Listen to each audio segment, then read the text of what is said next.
The 540 is brought to you by StarCityGames.com's weekly sale. Head over to StarCityGames.com/sale and check out the Ben's Choice sale. From now until Sunday, February 13th at 11:59 p.m. Eastern Time, you can save up to 50% off on select Magic singles. You might be wondering which singles that would be, and well, that's all up to our General Manager of Sales, Ben Bleiweiss. It is, of course, the Ben's Choice sale after all. What I will tell you is that we have tons of Magic singles discounted this week, and you should check out all the savings at StarCityGames.com/sale. The 540 is brought to you by Coalesce Apparel and Design. Go to coalesceapparel.shop for the coolest MTG apparel out there. From shirts to hoodies to stickers, they got you. Save 10% at checkout with gift code SCG. Hate mulliganing? Me too. Join me as part of the Anti-Mulligan Mulligan Club. Think math is for blockers? Rep the alphas at Attack University. And don't forget to save 10% at checkout with gift code SCG. Coalesce Apparel and Design. No one made what they wanted, so they made it themselves.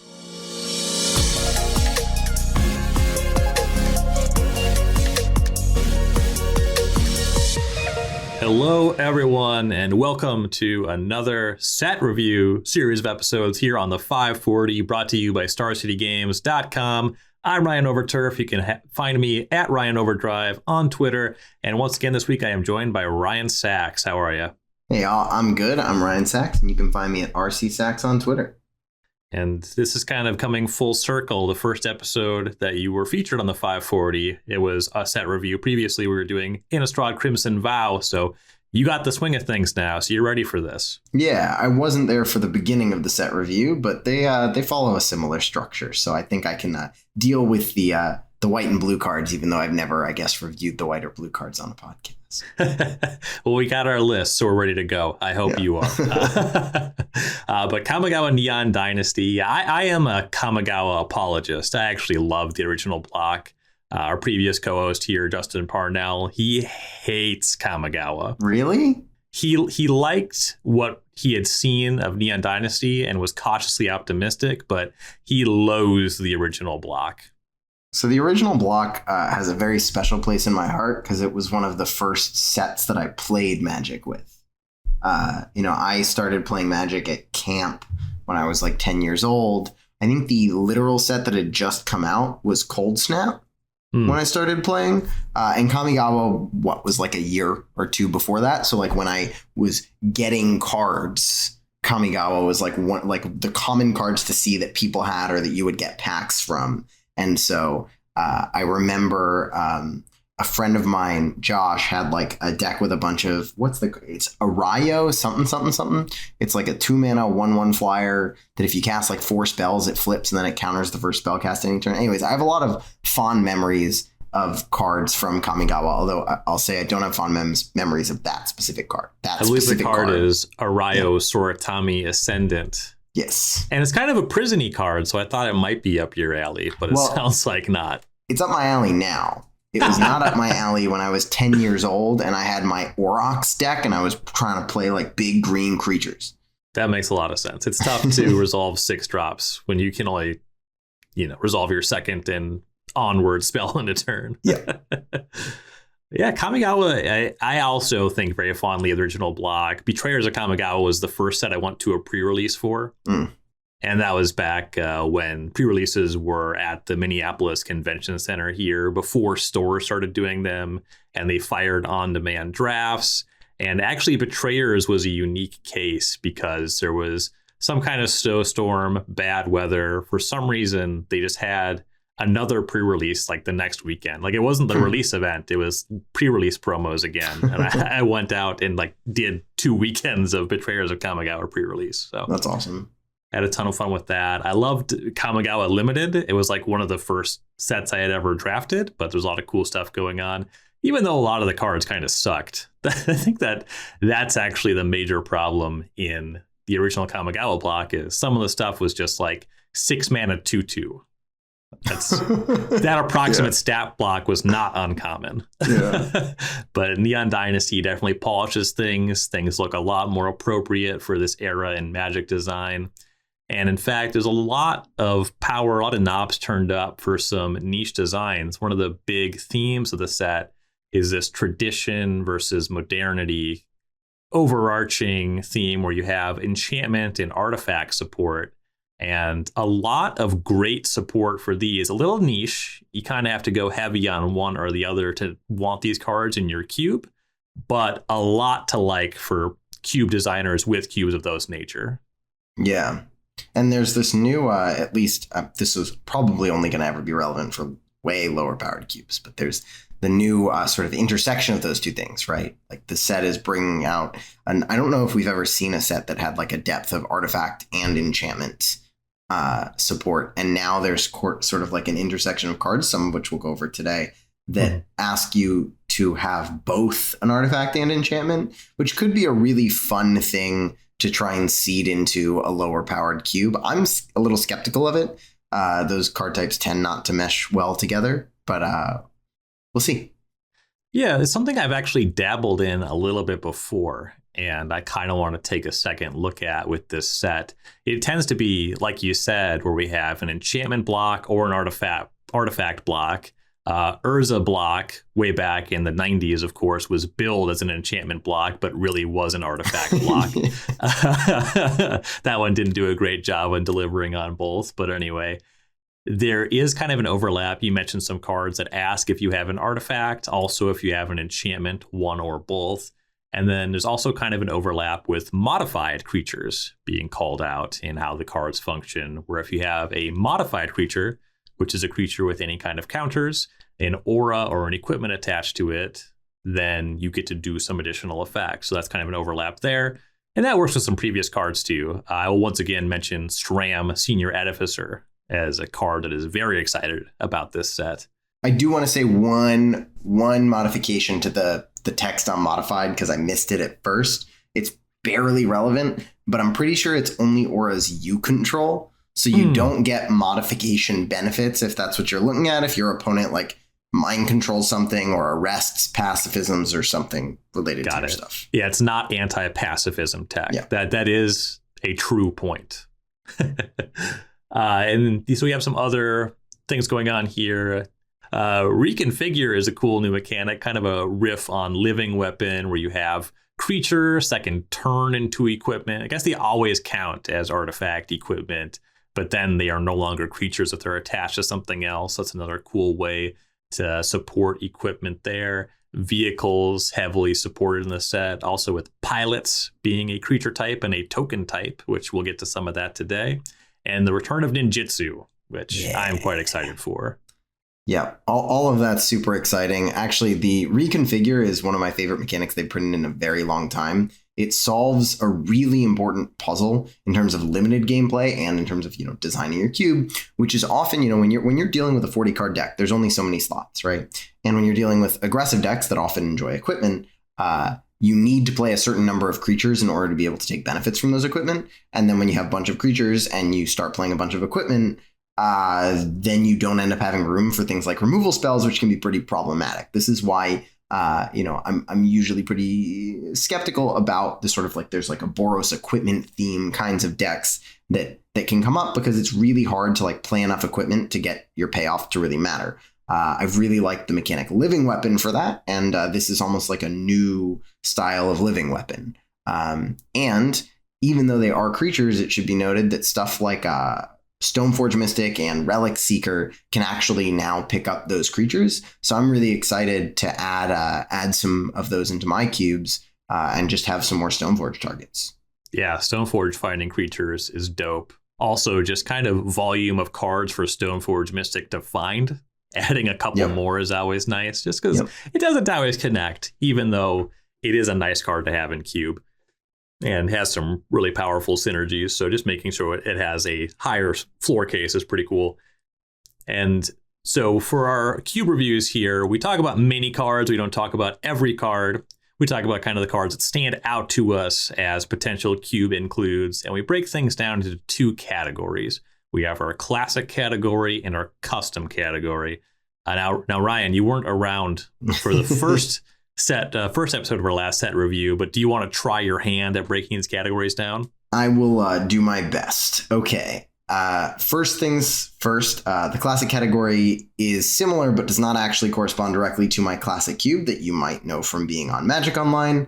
It just means sort of when you think of cube, normally we're thinking the Magic Online Vintage Cube, Legacy Cube. These are the classic cubes. More so, if you sat down, you were to draft a Legacy Cube and you saw a card, do you feel like that card belongs there? If so, that's a classic card, or that's how I would say a card is classic. And anything that doesn't belong, that is good enough for other types of cube, we call custom. My combat cube is a great example of a type of custom cube. It's very, the cards that go in it. Well, there are plenty of cards that I look at that nobody else in the world is looking at from different sets. But that's exactly why it's a custom card. Did I miss anything? I think you did really well. Great job. So now we know what we're talking about, and we're talking about white and blue cards as we break our set reviews down.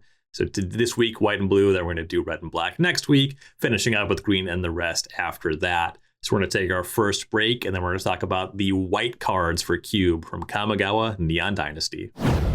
Hello there from Dominario's Judgment, a weekly podcast for Star City Games with me, Dom Harvey. And me, Ari Lex. Where we bring you the latest, greatest, and downright weirdest things Modern has to offer. Want to know what to expect for next weekend's events? We've got you covered. Do you want deep breakdowns of the hot topics and decks in Modern? We've got you covered. Just want to make sure you don't miss the latest nonsense before your opponents teach you a lesson about it in the queues? Oh yeah, we have definitely got you covered. Find us every week on YouTube, Spotify, or wherever else you get your podcasts. Or if you want to head over to StarCityGames.com, we'll be right there alongside all the great content from all your other favorite content producers.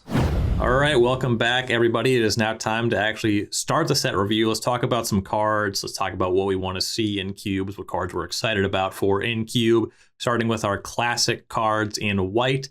Our first card is Cloudsteel Kirin. This is 2 and a white for a 3/2 artifact creature, Equipment Kirin. So as you can probably guess, it's going to have a new keyword. The reconfigure keyword shows up here. So for 5 mana, you can attach to target creature you control or unattach from a creature. So you don't have to just attach. You can just spend that mana to turn this back into a 3/2. And you can only reconfigure as a sorcery.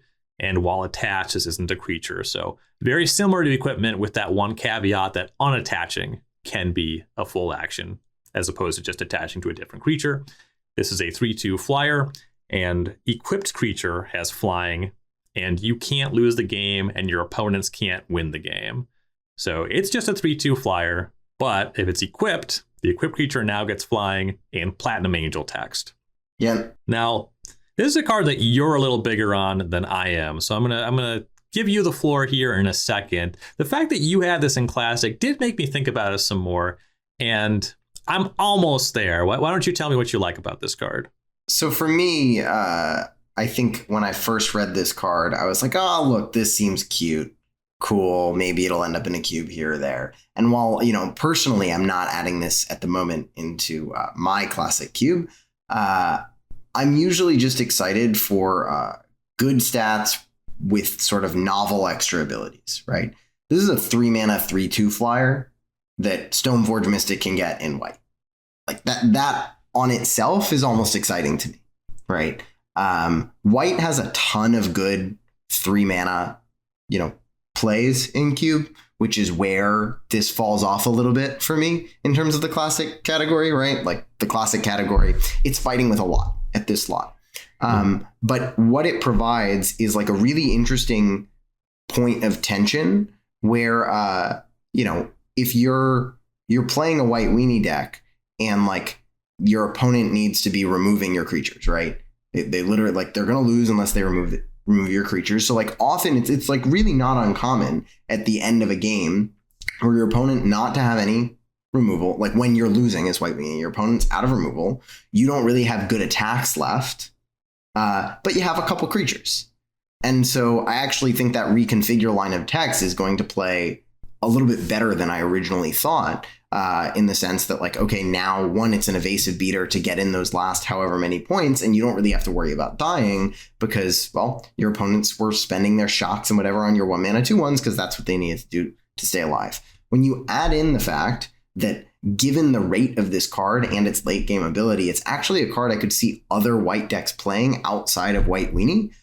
That's where I want to put it in Classic, right? Is it the best card there? No, but it does a lot of things that can make me try and build, decks that are exciting. For example, I imagine this would be a fantastic addition to any blue-white opposition deck, right? You're going to have a bunch of creatures lying around, which makes the reconfigure pretty powerful. And it's just a good, on-rate threat. Okay. We're still not quite there. I think that the reconfigure cost is a little bit high. I will add a couple points to your argument, though, because when you get into the classically powerful cubes, that's where we start seeing Mother of Runes. I think using Mother of Runes to protect the queen, as it were, with a much discounted Platinum Angel. I guess you're paying 8, not 7, but it's 3 and 5. So, you don't need 7 lands hanging out to get this one online. And that's kind of a nice thing to have on a body that you're pretty happy to have in your Mother of Runes deck otherwise. And then it's also worth noting that if you have this equipped, this is sort of like sweeper insulation. Yep. Where, classically powerful cubes where we're going to see actual Wrath of God, Damnation, just really good sweepers on rate, which is when having this equipped means, okay, equipped creature dies, now I have my 3/2 flyer back. So that is definitely something worth having there. Little inefficient. I don't know how often I would pick it highly, and costing 3 mana, it's going to get crowded out of a lot of the decks I do draft in the more powerful cubes. But I do like this a lot as a custom card.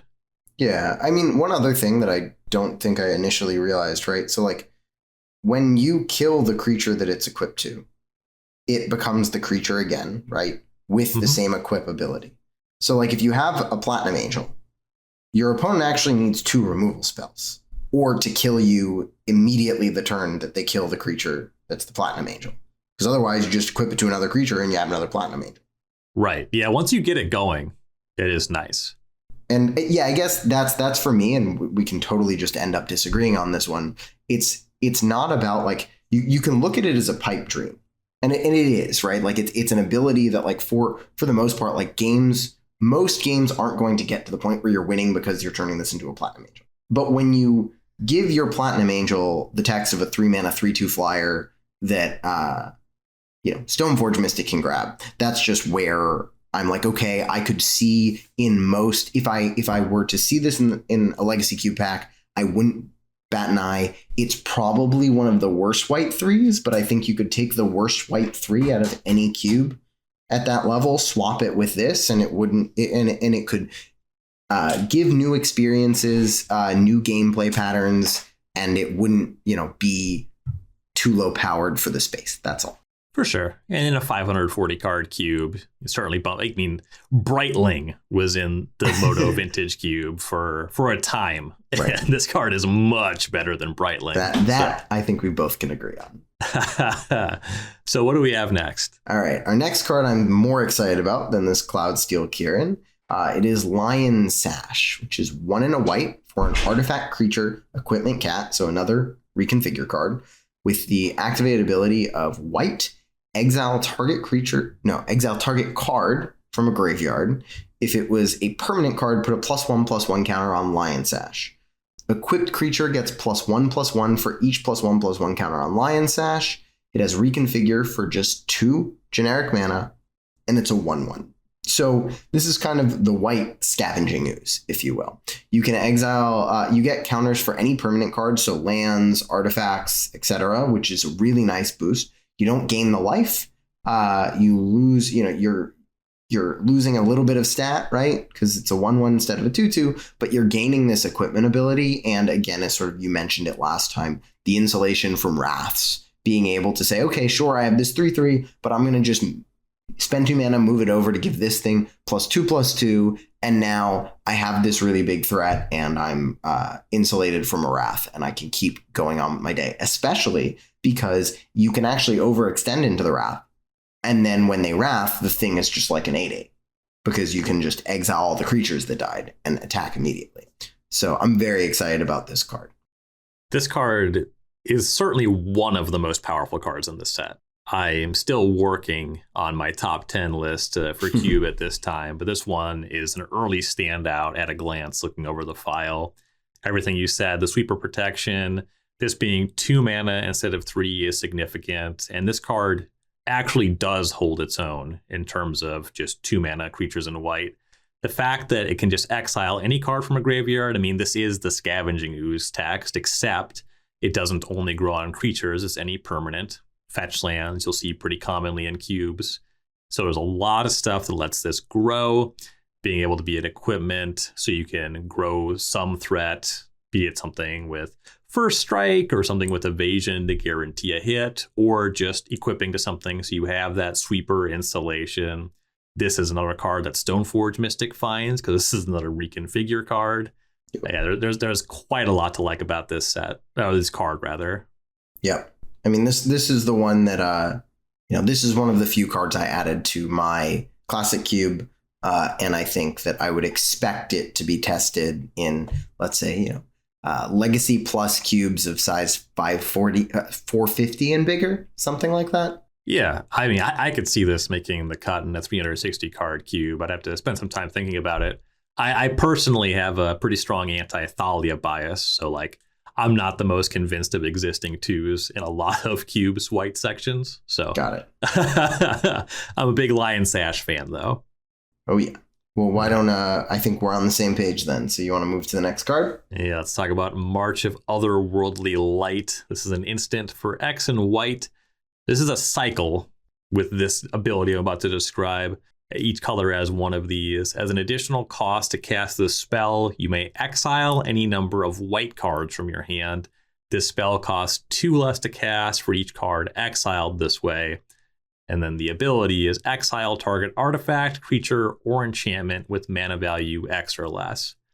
Now for me, this card reads as arguably worse than Oblivion Ring. There's some stuff going on. In theory, the cost reduction ability can matter.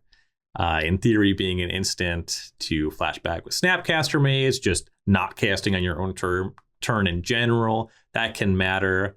I wasn't necessarily convinced that this card was really much worth talking about, so I will give you the floor on this one. Yeah, so my opinion on this is actually, it's funny. It's not in my classic cube. It wouldn't go there. I wanted to put it as classic because I think this is something to strongly look at if you are playing vintage cube specifically, because X equals 0 can blow up Moxen. And I think just sort of like generally speaking, efficient, like the reason why like you'll still see vintage cubes, like 540 lists of vintage cube playing literal disenchant or variants of disenchant.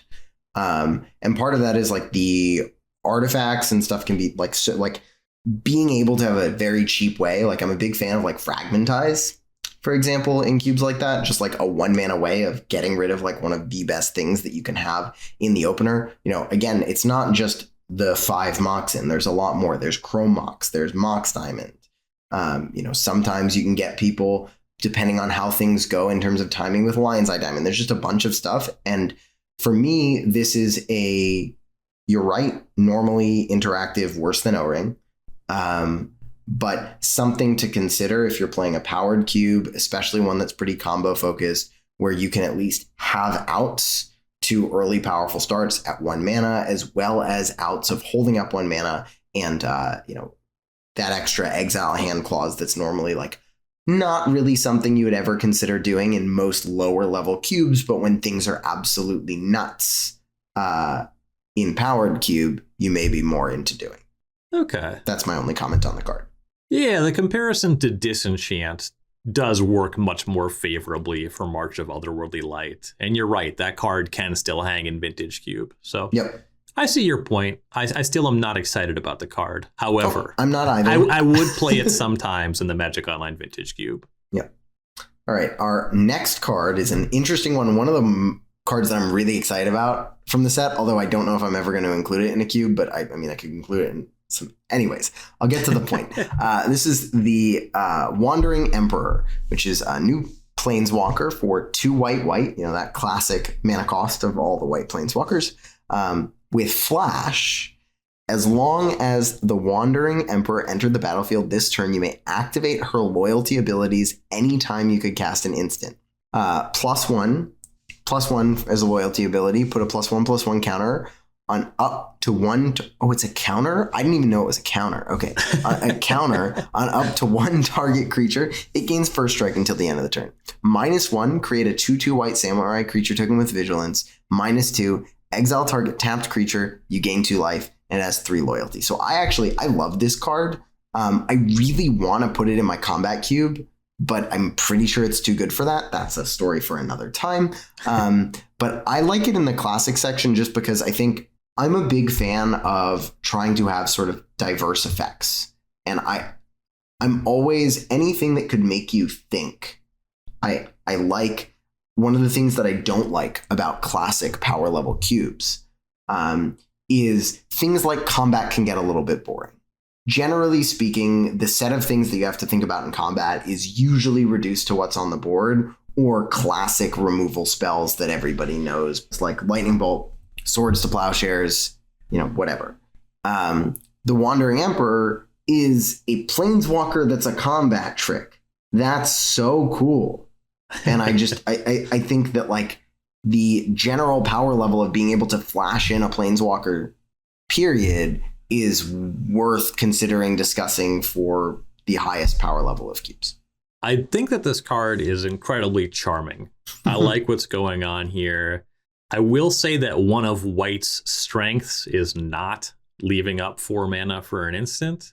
If you're a fan of Settle the Wreckage, I guess you can put your opponent in kind of a squeeze with this card. So I'll admit to my heavy anti-Settle the Wreckage bias, and that being a factor in not liking this card for a classically powerful cube. You could certainly have both, and then it does start to get engaging when you are presenting just multiple cards for the same mana value that punish your opponent one way or the other. You get them kind of in the Fairies, Mistbind Click, Cryptic Command squeeze that is probably 10 years older than a lot of podcast listeners. But anyway, this card is on rate and abiding by White's strengths worse than quite a long list of 4s you do regularly see in classically powerful cubes. I'm thinking Elspeth 4, Gideon 4, Hero of Bladehold. I wouldn't want this card over any of those. If you're a fan of Armageddon, obviously, like this card's not doing something comparable.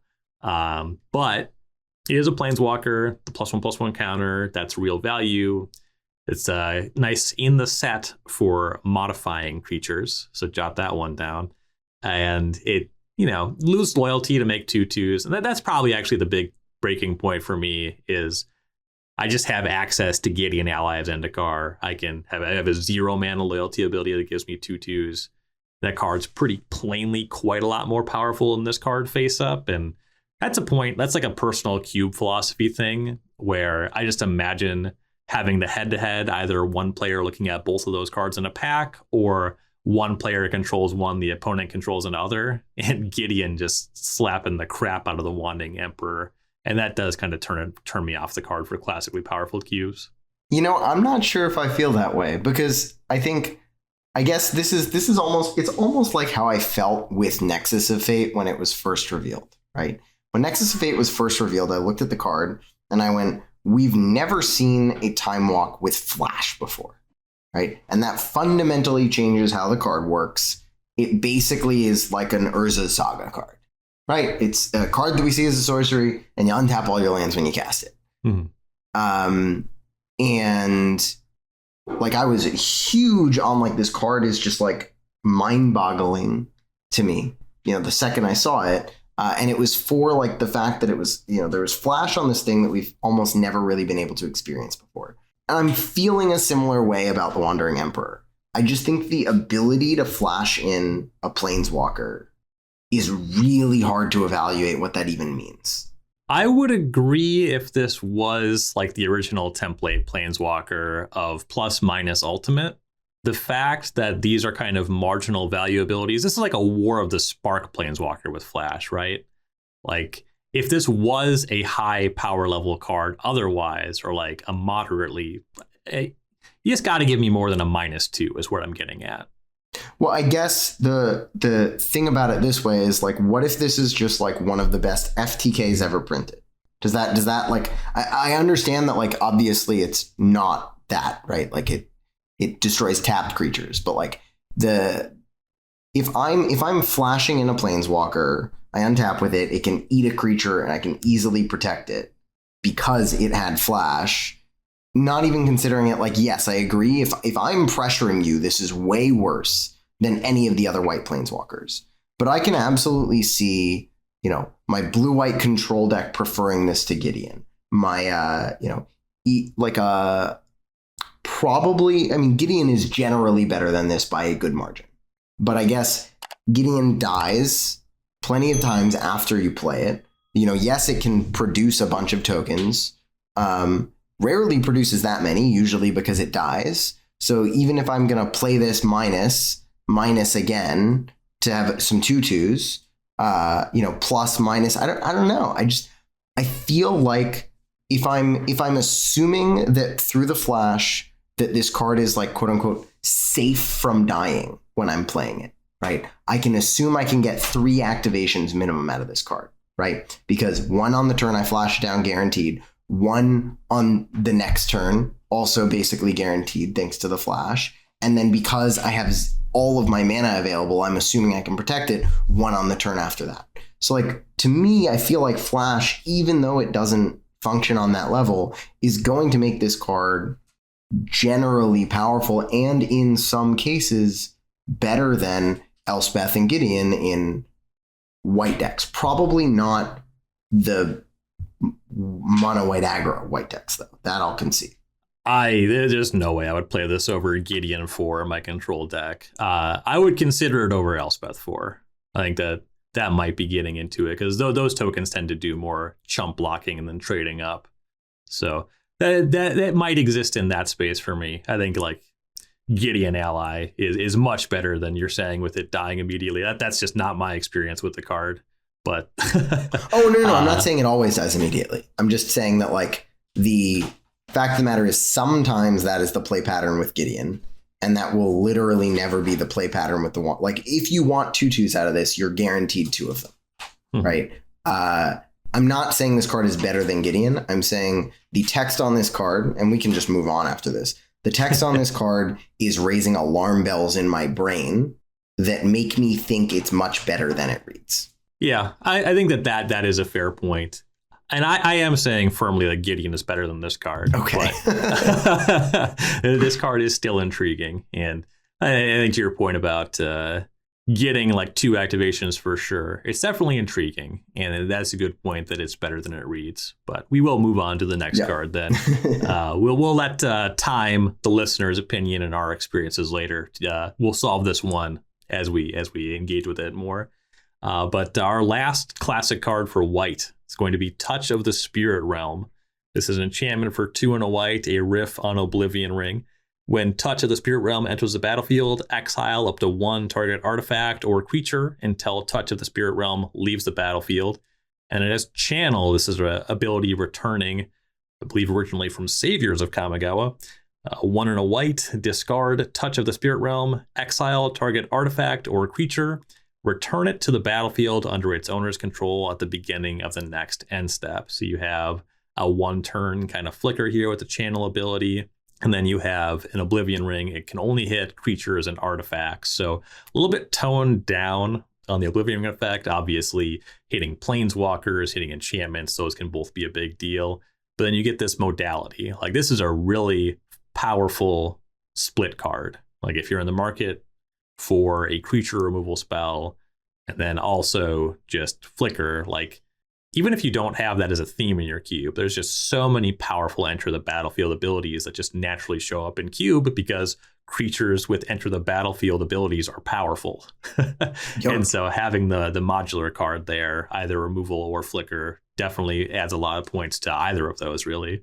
Yeah, it's a really interesting card. I went back and forth on whether or not I would include this in my classic cube. I ended up on no, but I really don't know where I'm gonna go with that. Because like the higher power you get, the more important it is to like destroy things like enchantments and planeswalkers, right? Like I have, I think I have it in my current iteration, but I have like Moat in my cube, right? And just like having enough things that can just remove that card from the battlefield is very important.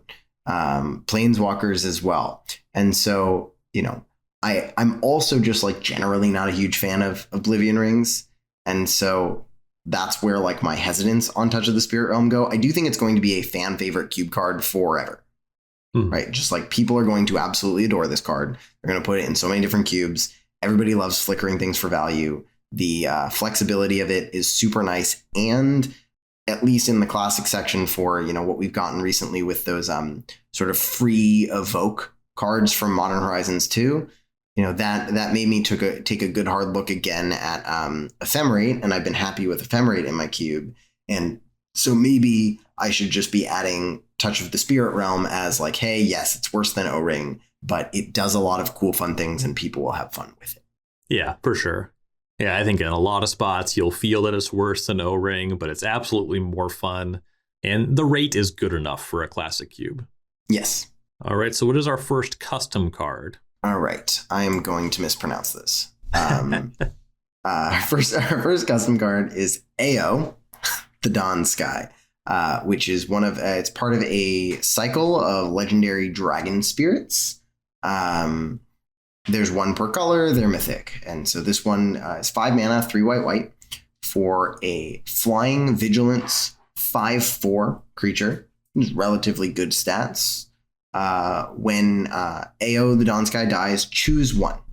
Look at the top 7 cards of your library. Put any number of non-land permanent cards with total mana value 4 or less from among them onto the battlefield.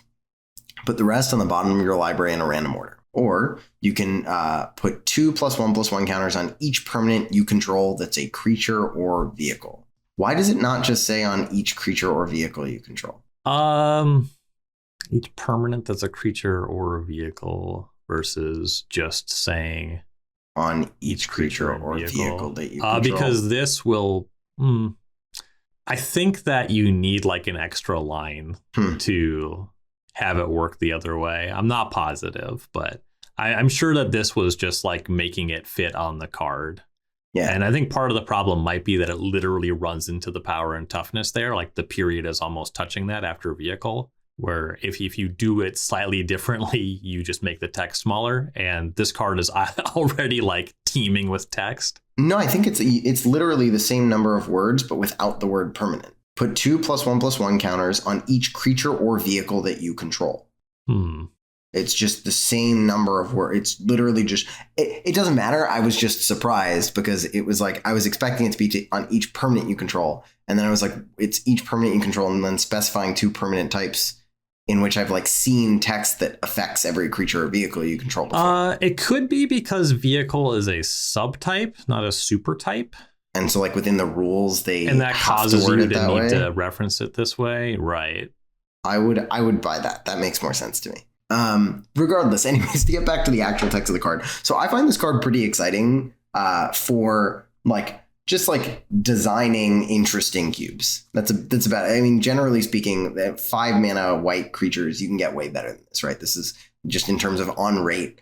There are a lot better creatures on value. There's better value.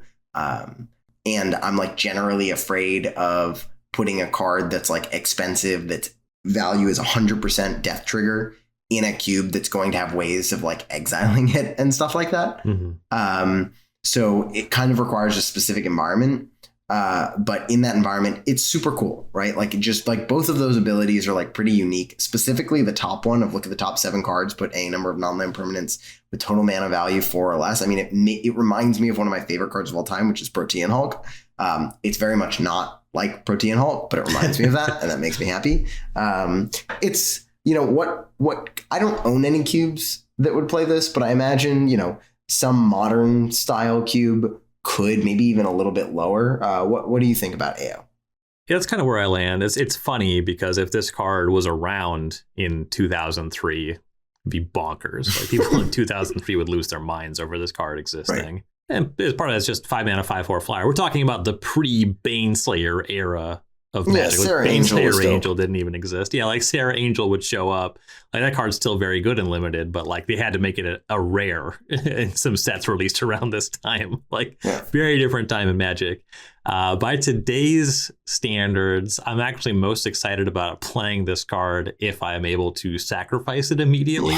Yeah. Like, I'm most excited about, like, yeah, it's a 5-mana 5/4 flying vigilance. That's a good floor just casting it. But I'm thinking about sacrificing it immediately, getting the 2+1/+1 counters, and just overrunning my opponent. And like kind of having some modality there with some sacrifice outlets does seem kind of cool. And I think if you're designing a cube where you want some newer cards, this is pretty dope because it's like dragons are just cool. Yep. That's just a fact. And if your cube's like a little bit more old school, but you're open to some new cards, this isn't some bonkers enter the battlefield thing. This is like pre-Titan cycle Magic, just a creature that attacks and blocks that gives you something when it dies and has some exploitability otherwise, which I think a lot of people like that. Certainly when you talk about the people online that complain about the fact that Planeswalkers exist, I think that a card like this is for a player like that. Right. Anyway, it's a cool card. I hope to cube with it. I don't currently have any plans though, but our next custom card is going to be Banishing Slash. And I think that this card's actually gotten a lot of buzz. I think that this might be on a lot of players' classic lists, and after going over the card, I'll describe why it's not on mine. This is white for a sorcery. Destroy up to 1 target artifact, enchantment, or tapped creature. Then if you control an artifact and an enchantment, create a 2/2 white samurai creature token with vigilance. So first of all, controlling an artifact and an enchantment, that's a big ask. Like, obviously, like, I'm playing a white deck in Vintage Cube. I have my Mox and my Signet and my Oblivion Ring. It can happen. Yeah, it can happen. Okay, whatever. So that means you have to control your Oblivion Ring. So now it's turn 4. You have a sorcery that destroys a tapped creature or an artifact or enchantment. Like, I'm just not convinced, just on the basis of being a sorcery alone, that this card is realistically better than Disenchant. Like, I like this card less than March of Otherworldly Light. Yeah. I think that it's fine. And I think, like, if you just kind of imagine the best case scenario, I still would generally play Leonin Relic Warder over it. Maybe. I mean, so I'm not huge on this card either, but again, I wouldn't fault anyone for playing it. It certainly does things that you like. I'll say, if your cube is breaking Singleton to play a bunch of different copies of Urza's Saga, you can jam this card, because that card will turn it on, and then you can also blow up people's land on turn 2 real easy. But outside of that, I think it's an interesting card to throw in a bunch of different types of cubes. I wouldn't really fault seeing it in any of them, but I'm also not excited about it in any of them, except for the ones that try and actually enable the 2/2, which there's going to be few and far in between cubes that do.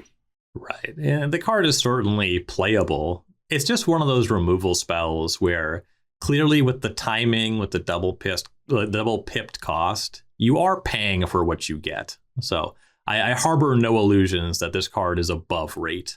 Yeah, maybe what I'll say is a classically powered cube that really goes all out with mana fixing, I can see this actually being a really fantastic fit for.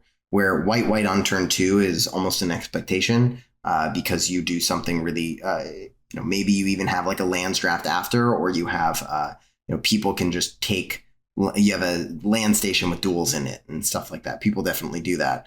In which case, this would be the best kind of disenchant that you'd have access to. From my perspective, I think generally speaking, it's going to be better, given the cost of this, to just go up a mana and play one of the O-rings. And I'm not a huge fan of the O-rings, which is why I'm not a huge fan of this card. Right. Yeah, I think that this is like a totally fine peasant cube card too. Sure. But that's closer to where I land. All right, who do we have next? All right, so our next card is Brilliant Restoration, which costs 3 white, which, I'm actually really surprised that there are multiple cards with 4 white in their casting card cost on this list. Yeah, I was going to say, this is not the only quad white card in the set. Brilliant Restoration is a sorcery. It says return all artifacts and enchantment cards from your graveyards to the battlefield. So, basically, the way that I see this card is, are you supporting a cube that has sort of like the combo style, either the, whatever the Nyx Shrine, Starfield of Nyx type combos, or eggs type combos, where, maybe you have a cube that supports both, and maybe there's some hybrid deck that even exists there. But if you're looking for redundancy on just sort of sets of those mass artifact, mass enchantment, reanimation spells, this is just another tool that can go there. Yes, it has 4 pips, but generally speaking, when you see a 7 mana card with 4 pips, it's almost more like it has 2. It had, like, in terms of not literally having 2, but the expectation of like, hey, I might not be able to cast that. It's kind of similar to being 1 white. You can't always cast it on turn 3, but it's not actually that crazy if you have 7 lands in play. Mm-hmm. When I first read this card, the first thing I did was I actually tried to remember the name of the card and did a backwards Scryfall search until I could find the card Open the Vaults, because I thought that this was just the text on Open the Vaults, which is 4 white. The difference is that one, I think it's only artifacts, and it's each player. Yep. And like there's Replenish, which is just you, and it's just enchantments. But this being artifacts, enchantments, and just you is a big deal. Yep. Especially in a cube that cares about this, because if you're going to put enough support where one player wants to return all of their artifacts and or enchantments from the graveyard to the battlefield, there's a chance the other player also has some interest in this. So the fact that they're just not getting a free ride is definitely a big deal. Yeah. All right, our next card is Farewell. 4 white for a sorcery. Choose 1 or more. Not just choose 2, choose 1 or more. As many as you want from among the following 4. Exile all artifacts, exile all creatures, exile all enchantments, exile all graveyards. This card hates Bloodghast. It does a tremendous job of answering Bloodghast, albeit for 6 mana. Yeah, this is just like a replacement for Austere Command, right? I mean, I guess the fact that, no, I think just like generally, yeah, like if you're into Austere Command, this card is just better, right? Well, Austere Command is the one where 2 of the modes are like you get to pick sort of like permanent style, so you can.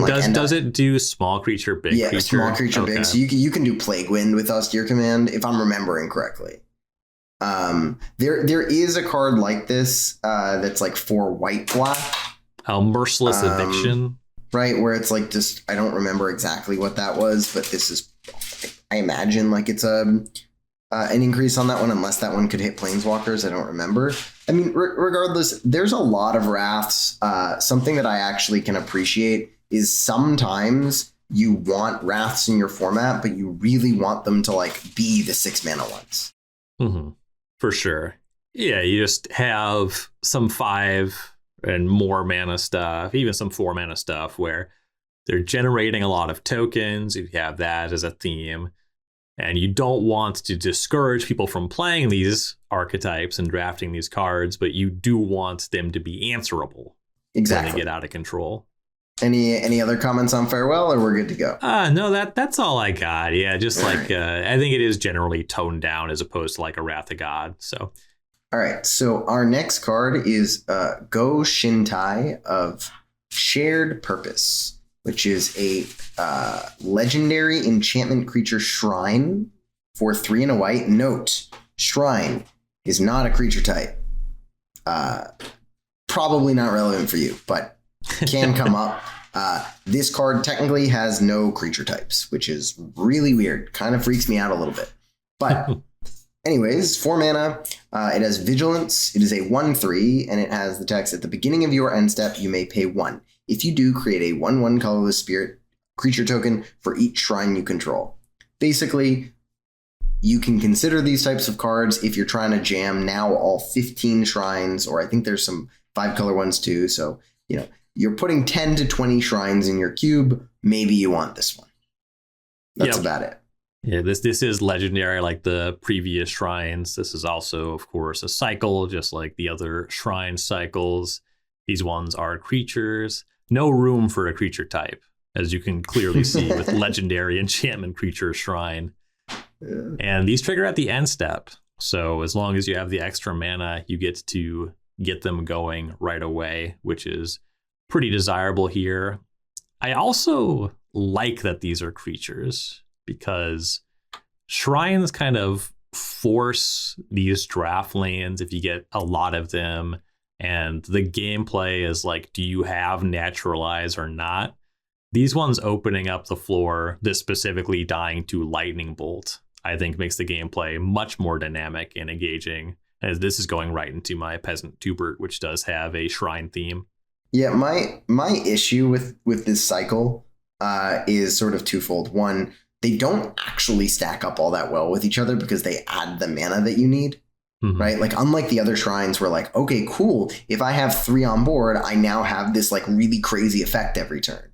Where here it's like, sure, you do have like a pretty strong effect every turn, but it's not free anymore. So like you don't always get the value by just like jamming it. I haven't played with them. No one has. I'm really curious how they'll play in the limited format. Again, if you are supporting shrines though, in any kind of cube, you can jam these as well. And it is nice that at least some of the shrines are interactable now. So, you can take them off of having 3 shrines and being busted a little bit more easily. But then again, It's easier for them to get to 3 shrines. So I don't know how much that, who knows? It's a balancing act for sure. Yeah. And paying the mana, that is a cost. You can only have up to 5 where you have to pay the 1. And I have to imagine if you have that many, you're doing probably pretty well. And the body is not nothing. And the fact that they trigger end step instead of upkeep is also not nothing. Yep, so it's true. I am curious to see how they play out. I will admit that the Dies to Doomblade effect is certainly a strike against them, but I like that. Because I've never destroyed an enchantment in my life. So I have destroyed many creatures. So I like that gameplay more. Yep. Our next card is Hot Shot Mechanic. This one's pretty basic. It's a 1 white mana 2/1 artifact creature fox pilot. And it has this not keyworded ability we're going to see on some cards, where Hot Shot Mechanic crews vehicles as though its power were 2 greater. So on the card itself, it crews as if it had 4 power. If you modify its power, it's always +2 there. So it can crew something with crew 4 by itself. Mostly this is an artifact creature, and it's a 1 mana 2/1. That's where you're going to see this card primarily show up. If you are going for a heavy vehicle theme, not something I have seen in Cube, but there's a lot more cards for that. There's a number of funky and creative ways to crew vehicles as we get more sets with these vehicle sub-themes. So it's definitely more possible now than ever. Yep. I mostly see this as a tool for artifact cubes. White is actually just really flush with good 1 mana artifact creatures. Yeah, that's exactly what I was about to say. Basically, this card is going to go into cubes that already play, what is that card? Court Homunculus? Yep. The 1 mana, it's a white for a 1/1 that is a 2/2 if you control another artifact. If that's a card that your cube is considering, or it's even on, like, it may not even be in your cube, but you've looked at it for your cube before, this card goes right in, because it means that like a 1 mana artifact creature is like what you're looking for, and this one actually has reasonable just baseline stats, unlike the Court Homunculus, or that's probably not the name of the card. I don't know. No, that's it. Sweet. I'm usually bad with card names. Look at me go. Give myself a little pat on the back. So I'm super excited about this. My combat cube, I'm going to be shifting to having a bunch of different artifacts. I'm very excited. This set is actually I'm going to basically change 100 cards in a 360 card cube. Wow. From the set. Not all the cards are from this set, because it'll get me to add Ravager, Steel Overseer, all of those from like the back, as well as like change a little bit of how I have ninjutsu situated. But regardless, goes right there. So our next card is Invoke Justice, which is the other quad white card. It is 1 white. For a sorcery, return target permanent card from your graveyard to the battlefield, then distribute 4 +1/+1 counters among any number of creatures and or vehicles target player controls. Super weird that you can give other people the counters, but okay. Oh, you know why that is, Ryan? Commander. Yeah, exactly. That's exactly right. It's a diplomatic effort. Yes. So, I mean, it's interesting. I guess you have to be in a... Like, I guess if you are in a lower powered cube with good mana and have a counters theme and a reanimator theme, Or honestly, maybe not. Maybe just like, maybe if you just have a lower powered cube with good mana, this card's just a good Magic card. I don't know. Like if you can cast this on turn 5, that's a lot of stats. I think if the mana is so good that we have white, and we're not a mono white deck, the spells are probably better than this. For me, I think this is a commander card, like a commander cube card. And I wanted to bring it up partly because it's important to keep the tradition alive that the 540 hates pips. This cycle is utterly contemptible by my standards. However, commander players seem to be reacting really positively to this cycle as something that promotes people playing with monocolor commanders. If you want to do a commander cube, this card is very likely showing up in a mono white or a 2-color deck. The games go long enough where you can make that work. You are heavily discouraged from playing a card like this in a 3 or more color deck. And I have worked on monocolor as a theme in cube. It's really hard to support, and quad pips is, I don't know. You only put so many cards on curve that are really difficult to cast. I think for me this is mostly a commander card, but it sounds like from what I've seen that they did hit the mark for that audience, which is pretty cool. Good. I'm not that audience. I'm glad there's an audience for it. I should have reminded myself, for the sake of this podcast, the commander cube is a thing. Thought about it. It exists. That's cool. Glad y'all have fun with it. Next up, we have Kyodai, Soul of Kamigawa, 3 and a white, 3/3 legendary creature, dragon spirit with flash and flying. When Kyodai, Soul of Kamigawa, enters the battlefield, another target permanent gains indestructible for as long as you control Kyodai. And for Wooburg, it gets +5/+5 until end of turn. So I think that ability is pretty convincingly flavor text, similar to what I said about Invoke Justice. If you can pay that cost, you're probably not playing this card. But this card is kind of like another Restoration Angel you can put in your cube. It doesn't blink things meaningfully, but it's a flash threat, a flash blocker as well, that gives something else indestructible, so you can protect something from a spot removal spell or save something in combat and really have a big swing that way. I don't really expect this Wooburg ability to be activated almost ever. And then this card is a dragon again. Dragons are cool. We're getting kind of more and more stuff. Kind of the big missing link for me on making dragons really work in cube is like there's not very many 1 and 2 mana dragons. For a long time there were none, because dragons are supposed to be these big cool effects, but getting a couple more that cost 4 does open up that space at least a little. Yeah, we need more BB dragons. Little tiny baby dragons. Yeah, give me like a version of fledgling dragon that like gets good with threshold or something, but like instead of costing 4, it costs 1 or 2. I mean, I'd be into that. I think this card is cool. I'm actually a really big fan of adding like a Wooburg ability that nobody will ever use to any card, because it makes for stories that come up very rarely. It's one of my favorite things about Najila, the Blade Blossom. Like, it's like you almost never see that card activated, but whenever you see it activated, like the person activating it is having the best time in the world. And I mean, taking extra combat steps with a Rabble Master is certainly better than giving a creature +5/+5, but still, I imagine anybody who's activating a Wooburg ability, period, is having fun. This card is cool. I've considered it for my combat cube. Just like flash tends to be good there. The indestructible counter is good there. It's interesting. Probably a little bit too below rate. I had a point. I had one last thing to say, and it's gone now. Oh, it had nothing to do with this card. I was curious, given your mispronunciation of Wooburg, if they were to print a land where the land's name, the card name was Wooborg, what would it do? How did I know that's where you were going? Well, it would be all lands have all basic land types, of Yeah, course. but that would be too good. Like, how would you, like, unless it's like an uncard that's like unprintably good, even if it enters the battlefield tapped. Well, first is what would it do, and now I have to design a card that's printable. That's correct. Yes. Very different ask. Okay, it's literally just unknown shores.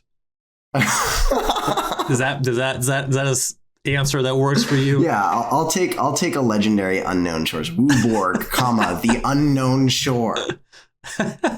It's City of Brass, but then it has unknown shores text as well. Okay. Yeah. There you go. All right. That was an entertaining. What's the next card? We should move on. Okay. Light-Paws, Emperor's Voice is 1 and a white for a legendary creature, Fox Advisor. I thought it was going to be a dog because it's called Light-Paws, but it's not. Fox have paws. Foxes do have paws, but I wanted it to be a dog. Right? All right.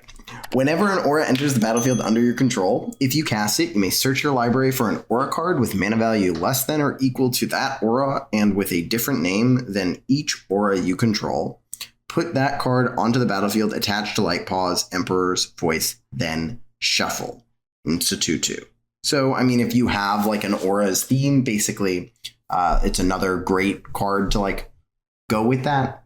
If Core Spirit Dancer is in your cube, jam this one alongside it. That's what I say. Definitely. Yeah, and another creature that has text that makes your auras better.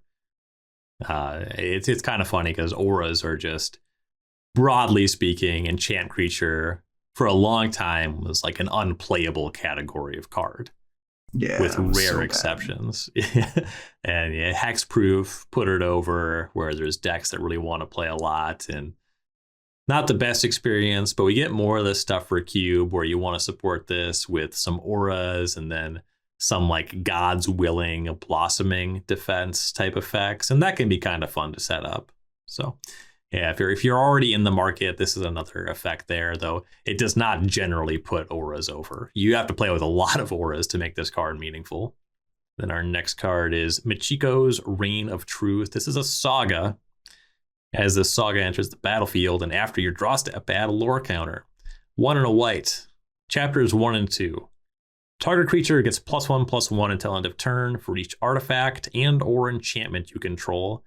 And then for chapter 3, you exile this saga and return it to the battlefield transformed under your control. So that's kind of a new thing they're doing as sagas in this set, is that on the third and final chapter, the exile and come back as a creature. The backside of this one is Portrait of Michiko. It's an enchantment creature, human noble. Gets +1/+1 for each artifact and or enchantment you control. So this is kind of a riff on All That Glitters, which was an aura that gave enchanted creature +1/+1 for each artifact and enchantment you control, except this kind of pumps and then just is a creature with that stat line. So generally quite a bit more powerful than that. The one thing I will say, this does exile and return. So on chapter 3, when you first get that Portrait of Michiko, it has Summoning Sickness. So chapter 1 and 2, you are be able to attack if you have a creature already online. You'll have to wait on the creature. Otherwise, like this card quite a lot, definitely going into my artifact tuber. You know what I just realized? So at first I was like really annoyed by the templating of these sagas with the exile return, and now this is a creature that's been technically on the board for a while but can't attack. It just didn't feel right to me. Right? Like kind of like how like suspend comes in with haste. I don't know if you know the story behind that, but it didn't when they originally, if I'm remembering correctly, when they originally designed the suspend mechanic, the creatures did not come in with haste, but when they had people play test, like when they were like, doing whatever market research on mechanics and stuff, everybody that was like, just, read the card, did the thing, they would attack with it the turn that that it came into play. Because they were like, I've been waiting on this forever. It's been over here. I should be able to attack. And so like, it was weird to me that like, even with that, they went on to this, like kind of the same idea with these sagas. And then I just now realized, isn't like part of the saga ruling text that when they get their third lore counter, you have to sacrifice them. That trigger goes on the stack.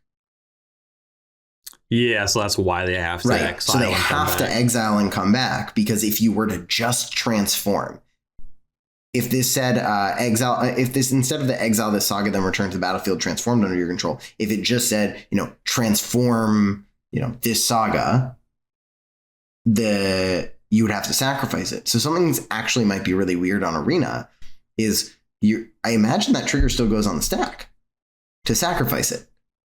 It's just it's a weird thing that I hadn't realized until now. But anyways, I'm on the same page. If you played Glitters, you'll play this card. It's cool, but only for very, very specific types of cubes. Yep, for sure. All right. Hopefully I'll keep my asides down, because I've been going on a few too many different, my ADD meds have worn off, so I'm on all the different tangents. But we got still quite a few cards to go through. Okay, our next card is Sky Blessed Samurai, which is 6 and a white for an enchantment creature, human samurai. This spell costs 1 less to cast for each enchantment you control. It's flying, and it's a 4/4. So peasant cubes with an enchantress theme. You get a card with affinity, a 4/4 flyer with affinity for enchantment.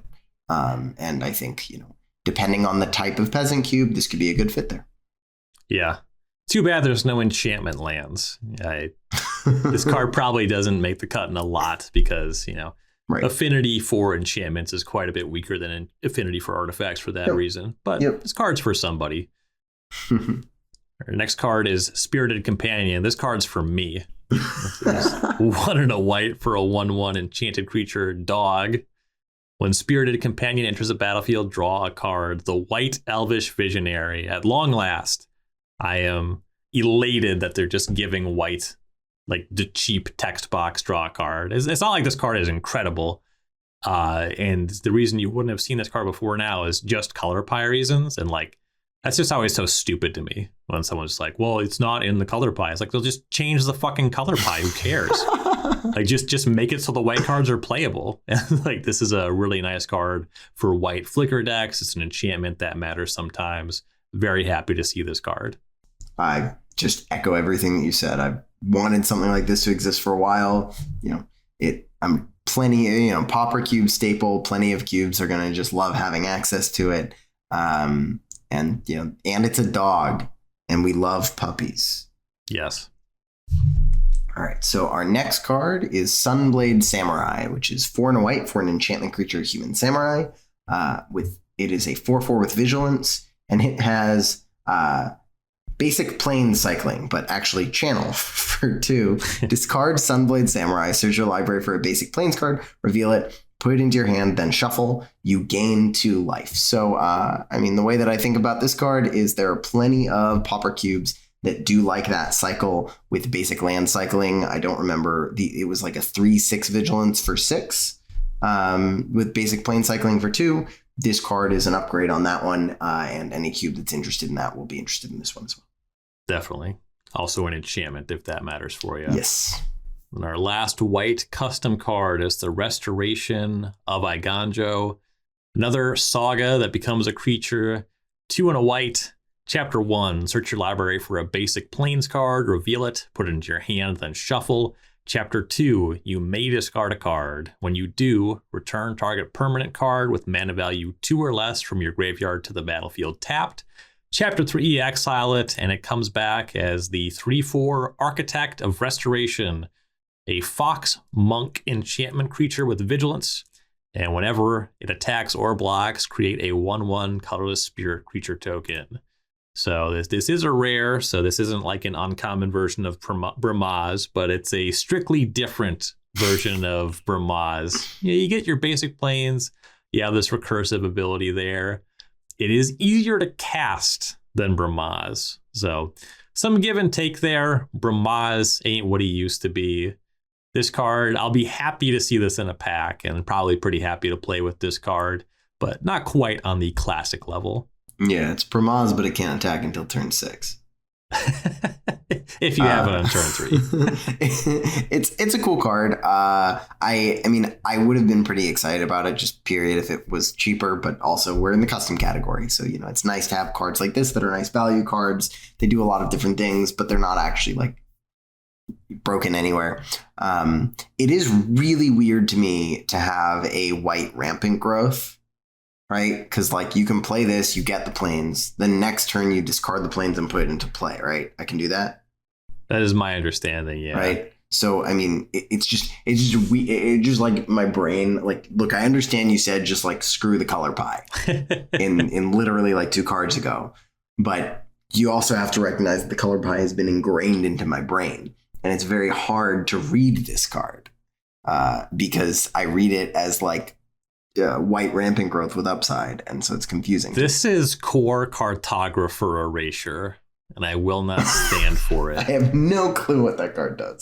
It's from Zendikar. It's 3 and a white for a 2/2. Enters the battlefield, search your library for a basic planes, put it on the battlefield tapped. It goes on the battlefield. Look, I thought white's searching for land was like it can search for land to the hand, and like if it puts it on the battlefield, it's only under the condition in which you have less lands than your opponent. Historically, there's been that, or like Tithe, where you just put it in your hand, or land tax. Yeah. Core Cartographer gets a pass because it costs way too much. Like you pay white mana, and it's worse than Solemn Simulacrum, I think is the idea. But yeah, it's not a good card, but I guess I didn't know it existed. So. If you pay a lot for it, like the color pie means that other colors are bad at something. Like you can try really hard and still do it.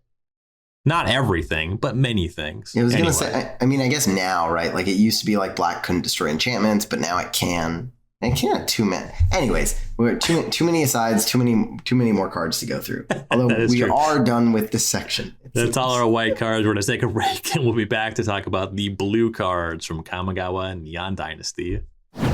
Look, you're listening to the 540 podcast.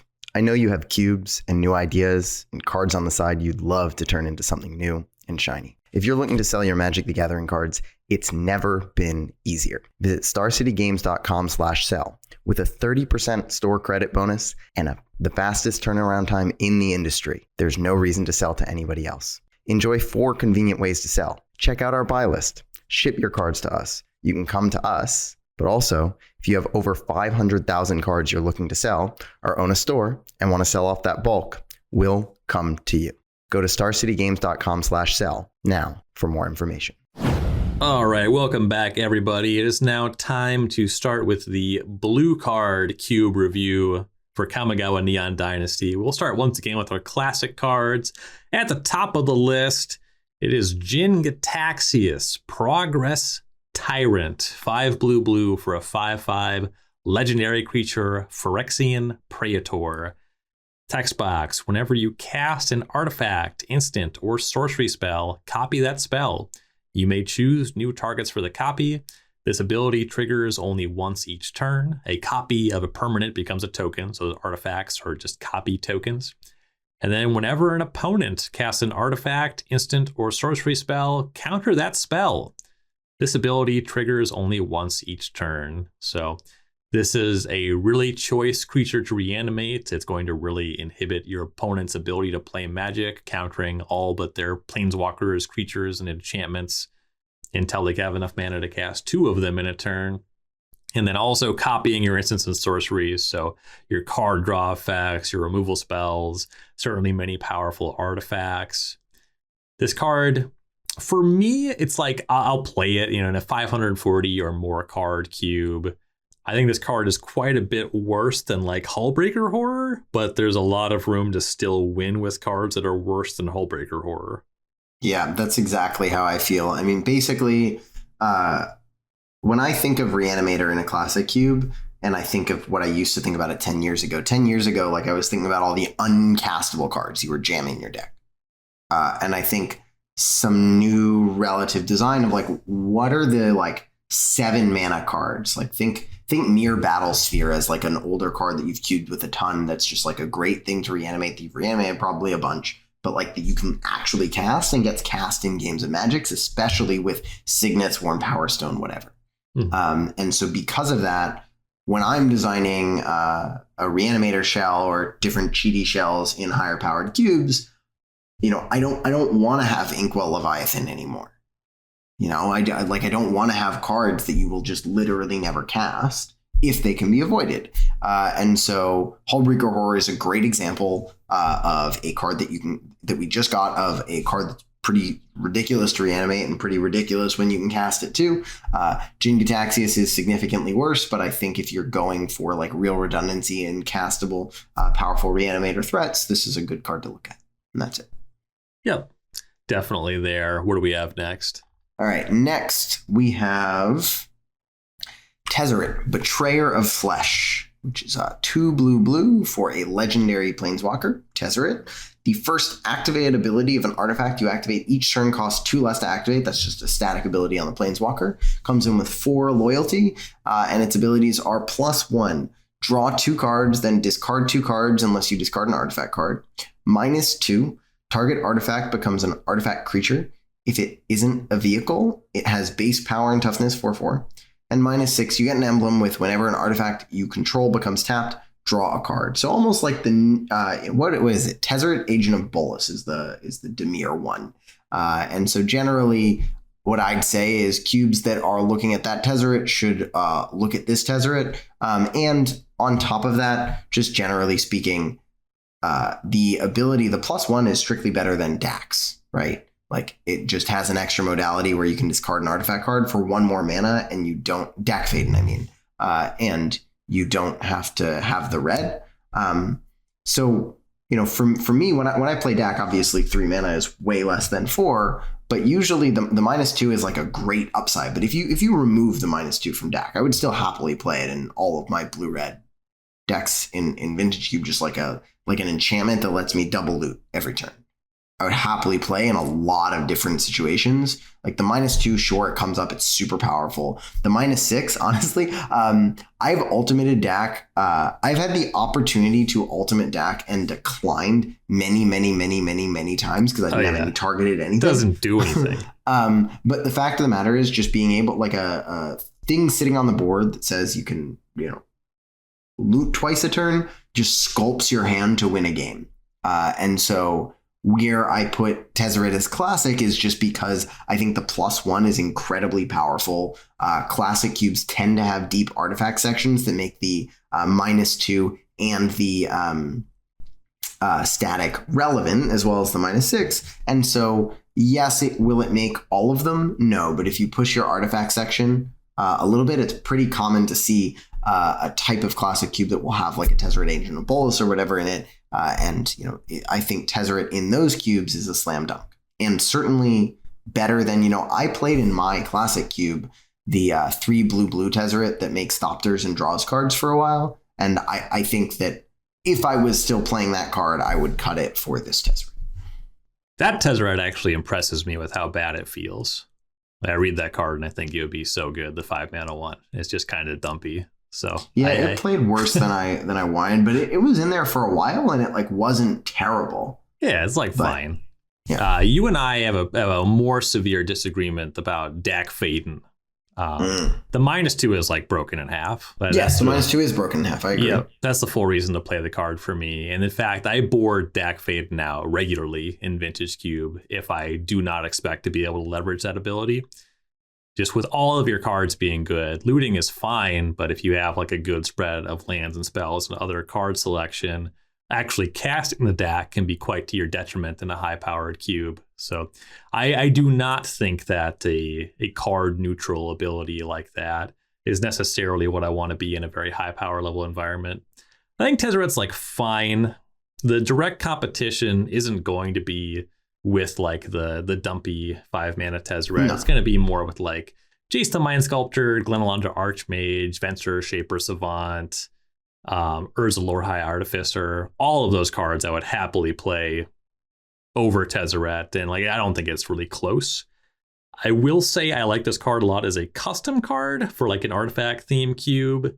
I don't think the stats are quite there for me on this one.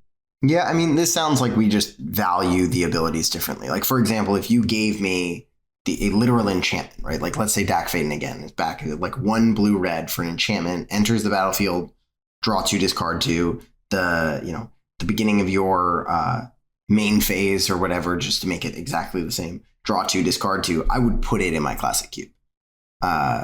So I imagine that's where some disagreement comes here. I agree. If I did not like that as just like a standalone ability, I would be putting Tezzeret in the custom section. For sure. Yeah. And that is just that is exactly the disagreement. I would not be big on that card. But yeah. Our next classic card is going to be the Reality Chip.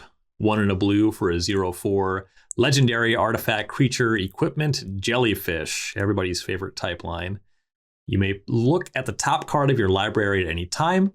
And then as long as the Reality Chip is attached to a creature, you may play lands and cast spells from the top of your library. Reconfigure for 2 and a blue. This is kind of similar to what we had going on with Cloudsteel Kieran, where the big prize is actually having this be equipped. Then you have a future sight going. This card is not giving you very much when it's not equipped. And for me, I'm going to put this in custom. Yep. I'm like pretty cold on 0 power creatures. Like you're not going to kill your opponent by blocking. That's a phrase I used to say all the time on my stream. Anyway, with the decks that I'm known for, that's not like a surprising thing for me to say. I think that this card is quite powerful. It's just attached to creatures in blue. Yeah, which is where it's going to fall off a bit. So I put this in Classic, and I honestly just have no clue where it goes. I just think it does a few different things, and I've been very happy with just good blockers in blue lately. And so when you say like you don't win by blocking, the way at least my blue decks usually look is like I do win by blocking. The fact that I'm not at 5 by turn 4 or 5 is exactly how I win. And so I'm a big fan of like jamming Thing in the Ice into non-spell synergy decks. And so I don't have the Reality Chip in my Classic cube. Maybe it does fit more of a custom category, but there are sort of 2 things that made me want to think about this at a higher power level. One, it's a hysterical Stoneforge target. I can absolutely imagine like not having that many creatures in my deck, but having a Stoneforge that fetches this, flashes it in, and I can turn my Stoneforge into a future sight. I think that the ability to look at the top of your library before you invest the mana for future sight is really, really big. And something that I think is a little underlooked on the value of this card, right? So like I've certainly played future sight and had it like not be great. Like it can be great when you cast it, but sometimes you invest 5 mana and you're like, crap, I'm just screwed here. And the Reality Chip gives you sort of the moment of, okay, I can choose to reconfigure this on a moment when I know the top of my library is something that I want, right? Like you see a counterspell on the top of your library and then you reconfigure for 3, you hold up blue. That kind of excites me. I think the problem here is like, it's a creature that asks you to have more creatures in your blue deck. I agree that's a problem. And I don't know. I almost want to add it to my Classic cube just to play with it. And if it wasn't COVID and I was hosting cube things, I would absolutely do that just to see. Because I can imagine it just being extremely good. It's one of those cards that I look at and it could really range from absolutely terrible, why is this in my cube, to, oh, this actually just deserves a spot in the blue section.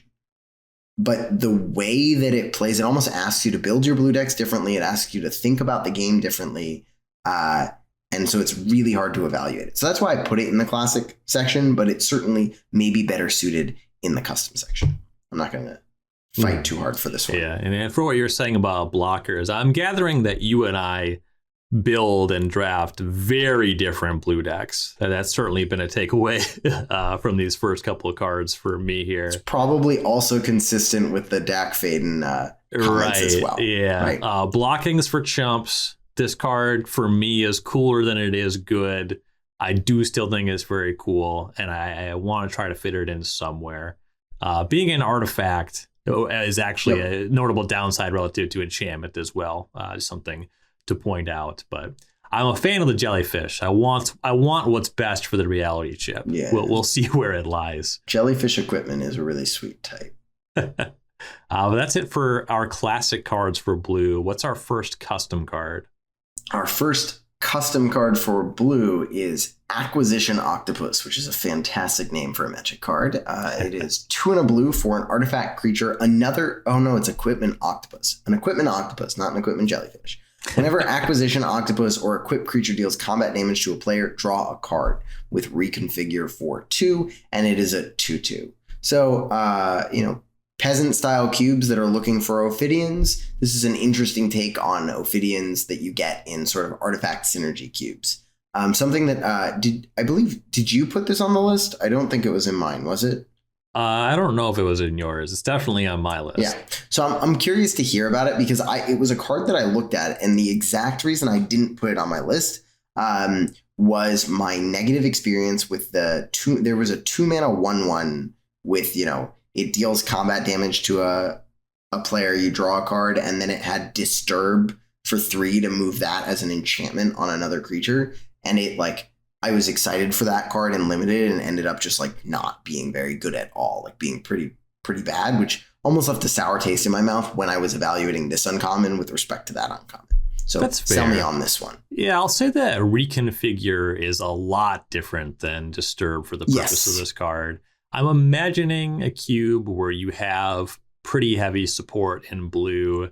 So this is an Ophidian, and it's looking to go in a deck that has other creatures. Maybe something like a blue-black deck. I'm actually imagining this playing really well with a card like Shriekmaw. And the idea is you're trying to clear a path, and then otherwise, if you have some evasive creature, you reconfigure if that's how you make this card connect. And Ophidian has not really been cubable in most cube environments for a long time. Yeah. However, we get more and more reasons to play more creatures in blue. I think Whirler Rogue is a premier, one of the best blue uncommons in a peasant cube. Yeah. And it scales pretty well even into some non-rarity restricted cube environments. And I'd be pretty happy to play this card in a Whirler Rogue deck. Again, the Ophidian thing is kind of desirable. And then this is another artifact that can tap to use half of a Whirler Rogue ability, or you equip it to something else for it to get in. And you make it unblockable so that you can attack. Yeah, exactly. And there's just kind of enough upside. And the fact that it is just a body, the thing about Ophidian is sometimes you do want to block it away. Mm-hmm. And with your Disturb creature, that's when you get your value, is you can use the thing later. But the fact that this is just more text while it's on the battlefield, I think, is a significant point in this card's favor. Yeah, so I was looking at this card, and I ended up, excluding it from my combat cube, which is all about Ophidians, solely on the just efficiency thing. That cube is a little too low to the ground. I imagine I would probably put this in that cube if I were to go from 360 to 540, which is a knock for the Octopus in lower powered, environments in which combat is an important part of blue's identity. Mm-hmm. And then next we have Arm Guard Familiar, 1 and a blue for a 2/1 artifact creature equipment beast. It has Ward 2, and an equipped creature gets +2/+1 and has Ward 2. And then it reconfigures for 4. This is a common, so this could show up in your Pauper cube. And with that Ward ability and with the pump on the reconfigure there with the equipment, it kind of gives you enough if you're blue. I'm assuming this is mostly going to be for rarity restricted cubes. It can be just if you have an artifact theme, though blue is pretty long on things to do there. I believe this is one from your list. I'm kind of expecting this is mostly for a Pauper environment. Yeah, exactly. I'm just looking at this as Pauper cubes that either care about artifacts, care about equipments. Maybe there's I can imagine a ton of just different types of blue X decks that may care even about the ward kind of situation. There's a bunch of things that this does. And I think in Pauper cubes, the blue 2s is not necessarily a deep suite of interesting cards. And so that's the sole reason it's on the list. Yeah, fair enough. All right. So our next card is Discover the Impossible, which is 2 and a blue for an instant. Look at the top 5 cards of your library, exile one of them face down, and put the rest on the bottom of your library in a random order. You may cast the exiled card without paying its mana cost if it's an instant spell with mana value 2 or less. If you don't, put that card into your hand. So this is just like a pretty cool card. Like I like that, like, you know, sometimes when you're digging for something, the fact that it can be free is super cool, right? Like if you're a blue deck and you're holding this up because you're like, all right, on their end step, I'm going to, you know, go for something, and they play something that's a problem. And you're like, all right, maybe there's a counter spell in my top 5. You know, you can cast this. So I think, like, generally in, you know, again, lower rarity cubes. So this is probably only making it in kind of like a peasant list, but it's interesting card selection to go alongside cards like Impulse. Is my stance on it. Yeah, it's very cool. I'm reminded of, I'm blanking on the card's name. It was from like Hour of Devastation, but there was a modal card that could either be Mana Leak or Impulse for 3 mana. Yeah. And, I love that card, Supreme Will. Yeah, Supreme Will. And with Discover the Impossible, you leave this up with the idea that this is really good card selection. And then if your opponent puts a good spell that you would like to counter on the stack, if you have, you know, Mana Leak and Counterspell in your deck, this can find one of those and cast it for free, which is a pretty nice boon on that kind of spell. So pretty cool one for Peasant cubes, mostly, I would say. Our next card, Goshinte of Lost Wisdom, 1 and a blue, 0/4, legendary enchantment creature, Shrine. As flying, this is the blue member of our cycle, where at the beginning of your end step, you may pay 1. When you do, target player mills X cards, where X is the number of shrines you control. It's 0 power creature. It mills a lot of stuff I hate about this for cube. I would be remiss if I didn't mention it, though, because this cycle is the full cycle is under consideration for my Peasant Tubert. Very likely that this one ends up sitting out for committing multiple sins. But it is another shrine. Yeah, it's been a bad shrine. It has been a bad shrine. But yeah, you'll play it. Maybe not really. Who knows if you're interested in shrines? But that's I would not worship in this space. All right. So our next card is Invoke the Wind. Surprise! It starts with Invoke, which means it costs 1 blue, blue, blue, blue. It's a sorcery. It says gain control of target artifact or creature. Untap it. You know, mind controls are powerful. At this point, though, we have a lot of them, right? They're like, it feels like almost every set now. There's a rare that's some mind control variant around 5 mana. And so, you know, I'm actually curious. I think I left this off my list.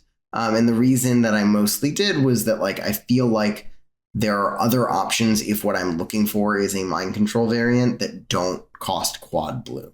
Yeah.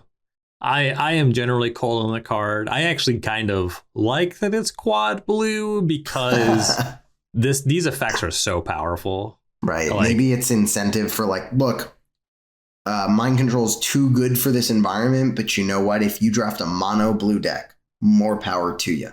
Exactly. Like, if you can fight everybody and you're playing all the blue cards, sure, you can have the blue effect. I also like untap it as the extra text on the card. Big agree on that. Yeah. But yeah, this one I don't expect to see in a lot of cubes, but I do like forcing the blue players to pay more. There's another card this is somewhat evocative of the blue, blue, blue, blue XX sorcery, where you gain control of X like creatures and planeswalkers. Yeah. That card shows up in some of the digital cubes, and like that one I don't think is punishing enough, because the common use case is you pay 8 or 10 or 12 and you win the game, which to be fair, like you're paying that amount, you get it. But confiscate, you know, on 6 is just generally a playable card in those environments anyway. So yeah, exactly. Just having kicker, you win the game is a pretty sour experience for my money. But anyway, I like that it's quad blue, and like this one, I think of the cycle is the most playable in a heads up environment. Yeah, you know, you started this podcast though saying that on the 540 we hate pips, and we here do you hate are. pips. I'm not going to play with the card. I like the quad blue, but you said it.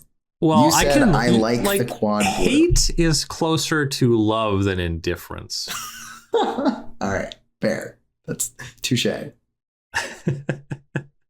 All right, what's next? Was that me or you, actually? Is it my turn? It is your turn, but I'll go twice if you want. I was trying to pass this one off because it has some words. But we have Kyrie the Swirling Sky. 4 blue, a 6/6 legendary creature dragon spirit with flying and ward 3. When Kyrie the Swirling Sky dies, choose 1. Return any number of target non-land permanents with total mana value 6 or less to the owner's hands, or mill 6 cards and return up to 2 instant and or sorcery cards from your graveyard to your hand.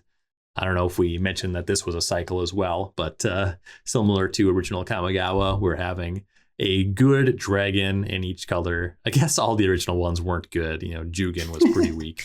And anyway, this is similar to AO, where we have a creature with a reasonably powerful dies ability and then fine stats by today's standards. This is going to be a lower power, non-rarity restricted cube kind of card. More cool than good, but it is very cool. Exactly. It's same exact comments as AO, just agree. It's a dragon. It's cool. The game's not over when you cast it. It does some interesting things. Maybe you want to sacrifice it. You know, I would not really entertain this at a power level above Modern Cube really ever. And there's like a pretty niche window between, Modern is like the ceiling of the power that you can go, but you're also rarity restricted. You're not rarity restricted, but that's exactly where this fits. Yeah, and Ward 3 is nice, but it's not that nice on a 6-mana creature, right? Because stuff that cleanly trades with it often costs 2 or 3. So I guess you're like trading the same amount of mana, but you generally can get more for 6 mana. Yeah, if it's not Oblivion Ring, you get your death trigger. That's the real whammy, is if you get Oblivion Ring. Yeah, I really wish they I wonder why, because actually even in standard right now, not that I, my hands are too small for it, not that I play 60 card formats, but there are a ton of exile effects in standard right now too. Like I'm surprised that it's not, that this mythic cycle isn't when they leave the battlefield. Yeah, I don't know. Can't speak to that one. Yeah. Well, I can speak to the next card, though. So we have Mind Link Mech, or 2 and a blue. It is an artifact vehicle with flying. Whenever Mind Link Mech becomes crewed for the first time each turn, until the end of the turn, it becomes a copy of target non-legendary creature that crewed it this turn, except it's 4/3. It's a vehicle artifact in addition to its other types, and it has flying. It has crew 1, and it's a 4/3. Have you ever noticed that rares are literally just run-on sentences? Yeah, there's some serious comma usage in this card. Like I'm pretty sure I know what it does, but I feel like anyways. I mean, the way that I see this card is a 4/3 flyer for 3 in blue is you don't usually get that. So if you have it's not gonna make most higher powered cubes, especially in the blue section. But if you have a cube that can play rares, that likes artifacts, or it as like a theme in the blue section, this is probably going to be a great fit. For sure. And this card is just cool as hell. Hell yeah. If you have some Ophidians holding out in your cube in the year 2022, this is a good way to try to get a hit in with them as well.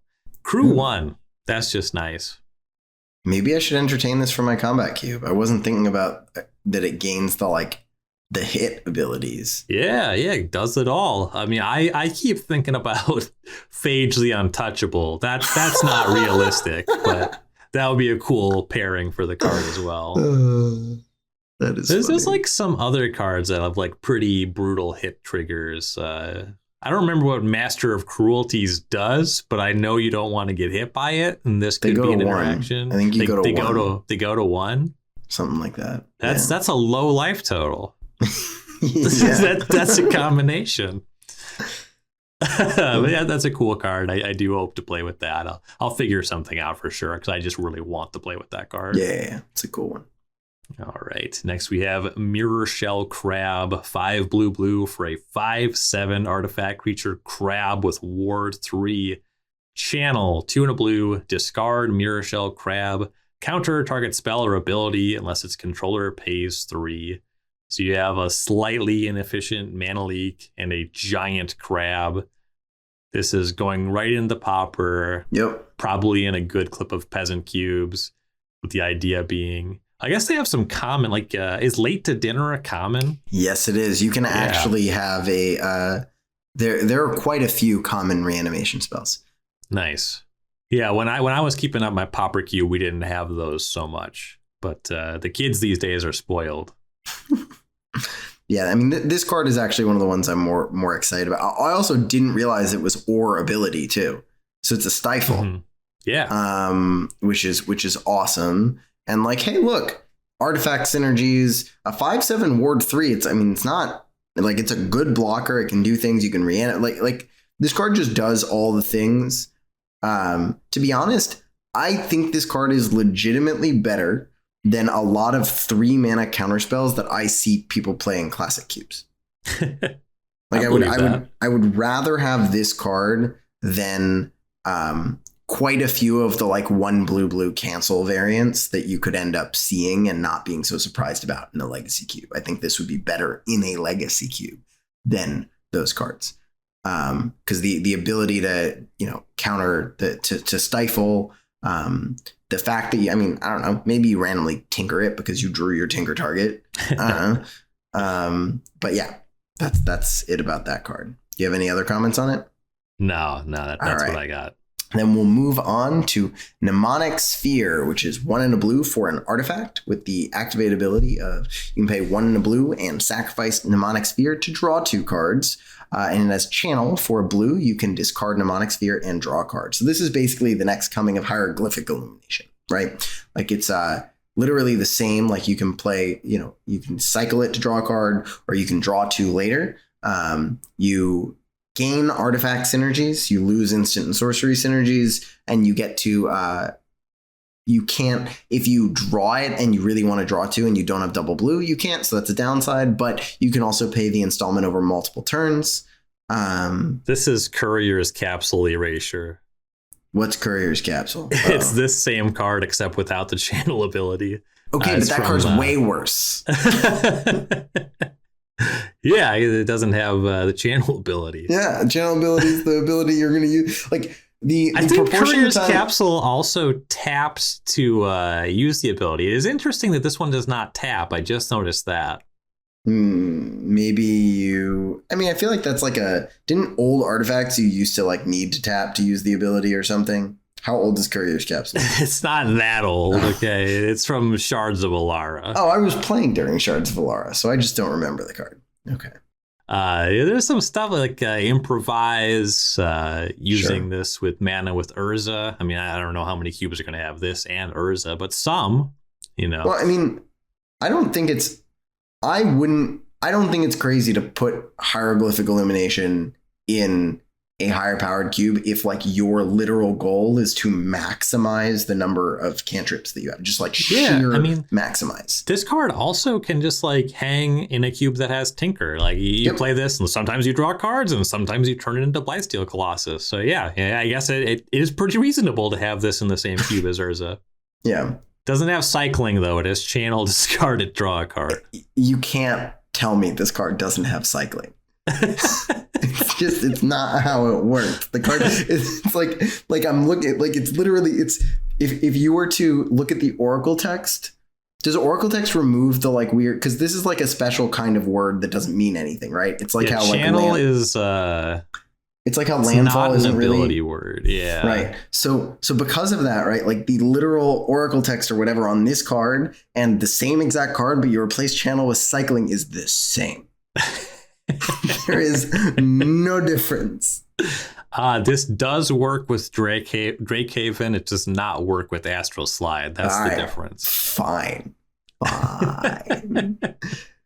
Anyways, I think generally speaking, if you have any artifact theme and at a lower clip, this is going to be an interesting card to look at. Yeah, we maybe should have called this one classic, honestly, the more I think about it. But it's not crazy to put in a class. It's not going to make my classic cube, but there are cards that we've said a classic, like Reality Chip is a great example, that would be a much worse fit for most classic cubes than this card would be.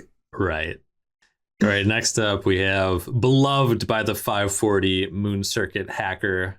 1 and a blue, 2/1 enchantment creature, human ninja. I did not know it was an enchantment until just now. Oh, yeah. Ninjutsu for 1 blue. Whenever it deals combat damage to a player, you may draw a card. If you do, discard a card, unless Moon Circuit Hacker entered the battlefield this turn.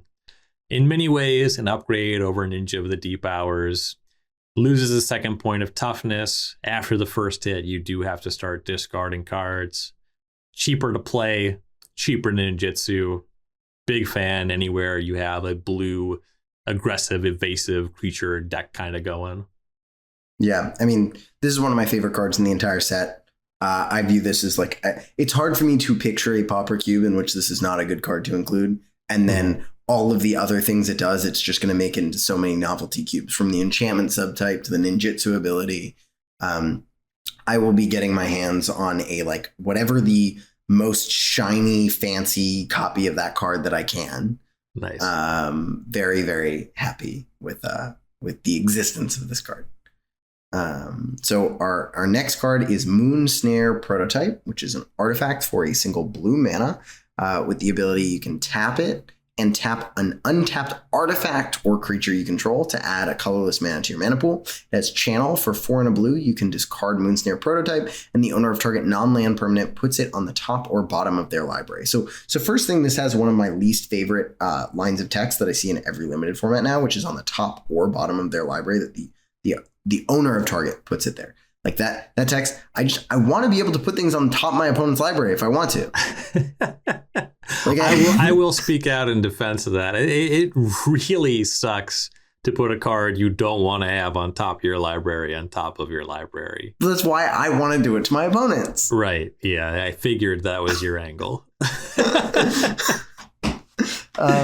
So anyways, I'm pretty actually excited about Moonsnare Prototype. It was a card that I even like thought about looking at for Classic, but then, like, it's just too many of the artifacts that you're going to have tap for mana anyways. I think if you like really take a Classic cube that goes deep, deep, deep into like all the baubles, all the stars, all the everything, such that, this is actually like a 1 mana card that can start really easily producing mana that also, it's a non-land permanent, can like interact favorably with a lot of things. Like actually this can tuck Emrakul, right? Yeah, because you're not casting it. You're not casting a spell. It's the ability that goes on the stack. And Emrakul has protection from colored spells. Right. Yeah, I want to say the ability isn't linked to anything. Yeah, I'm not 100% sure on that. But anyways, it does require a specific kind of cube. But you can, if you go to the highest power level and you have a really deep artifact section, I think you can play the prototype. Otherwise, it's just any cube with like a really deep artifact section, I think can look at the prototype. And honestly, it might just be a good card to put in Pauper cubes as like a way of producing some blue mana ramp while also having a removal spell. Yeah, definitely. And notably, I don't think Springleaf Drum is in a lot of cubes. It is in my artifact Tubert, and that one only taps creatures. Obviously, Those cost blue mana, but just being able to tap an artifact. There's just so many random artifacts laying around, Chromatic Star, Ichor Wellspring, whatever you have in your cube. And these cards will often show up in a Pauper cube too. So something to consider there. And then having the removal spell option too, a lot to like. Right, then our next card is Moon Snare Specialist, 3 and a blue for a 2/2 human ninja, ninjutsu for 2 and a blue. When Moon Snare Specialist enters the battlefield, return up to 1 target creature to its owner's hand. So this is like a ninja, and then it's Mana War. It's not a hit trigger like we see with some ninjas. It shows up and it bounces something. And this can break open combats in a lot of different ways. I mean, it can just bounce something not involved in combat, which maybe is coming up if you're successfully ninjing something. But let's say you enter a combat where you make some attack and you have an unblocked creature because your opponent is trying to take advantage of a double block. You ninjutsu this in. Oops. Combat's all different now. This seems really nice. Definitely in a Pauper cube. Yeah, I mean, this is Pauper cube staple. 360 size. Like, I just, you already are pretty happy to play 4 mana 2/2 that bounces just without the ninjutsu. I love this card.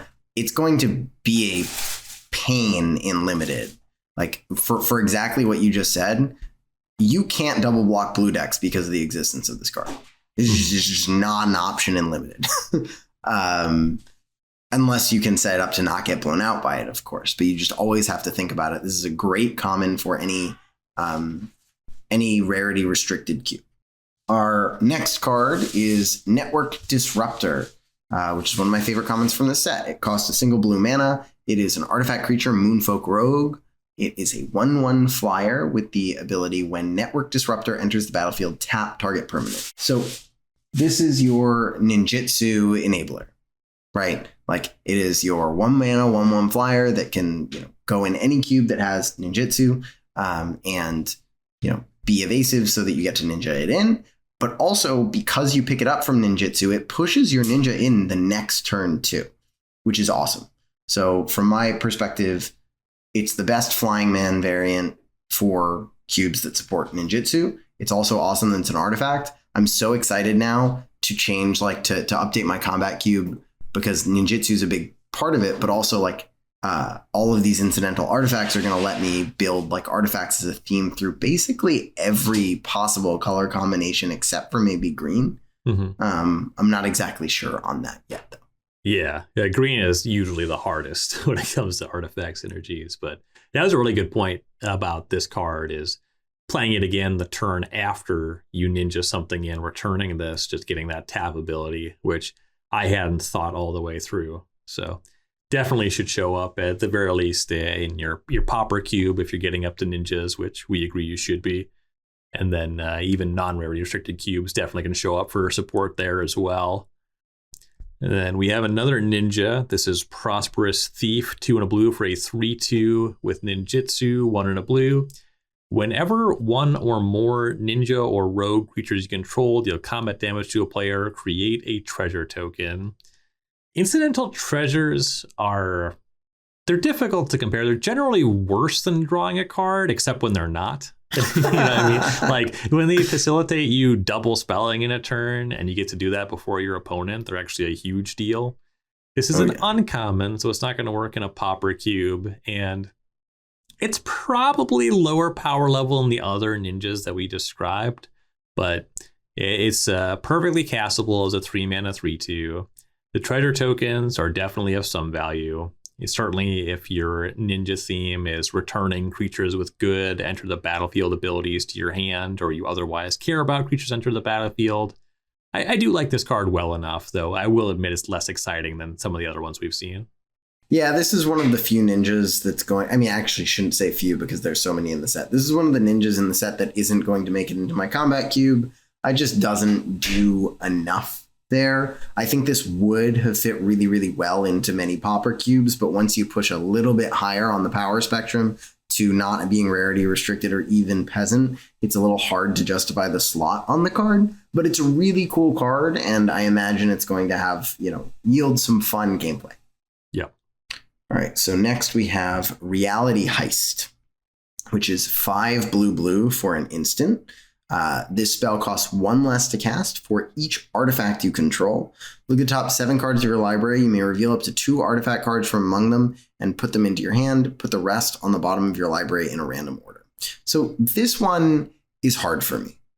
I understand that it's an artifact dig through time, but in order for me to really make this one work, I need almost all of the spells in my decks to be artifacts. I guess, actually, let me change my mind on this. This card's playable with artifact lands, right?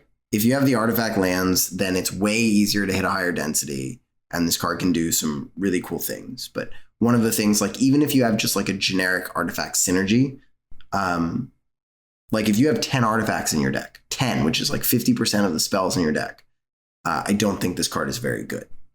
So... because you'll get to cast it for 5 mana. There will be 5 artifacts left in your deck, and then you have a pretty high chance of whiffing. Yeah. Or I guess there's more than 5, but you really may not hit 2. Yeah, I wanted to talk about this card because I actually think that it is relatively weak. And for all the reasons you said, you need this really high density of artifacts. even still, if you have this card reduced, you probably already have something going. And the big thing for me is when you talk about a new card, a lot of players, I've seen some buzz around this card. And if we're talking about non-rarity restricted, it's like miles weaker than Urza Lord High Artificer. And then if we're gonna go into a specific artifact cube, maybe it's rarity restricted, maybe it's not. I think this card is convincingly weaker than Thoughtcast. Mm-hmm. And that's probably going to be the consideration if you're rarity restricted, and then it's convincingly much weaker than Thought Monitor. So that one gets you the 2/2 flyer going on the battlefield. So this is a card that I've seen people talk about, which is why I wanted us to have a conversation about it. Sounds like we agree. In general, if you're up to artifacts in a big way, this is like C, D tier for this sort of effect. Yep. I will say, I do know people that have artifact themes in their cube and literally have bridges in the basic land section. And if that's what you're doing, I imagine this card's pretty good. I think it depends what your decks are up to and how aggressively slanted you are. Because I think the artifact tuber does have like the bridges and the non-bridge artifact lands.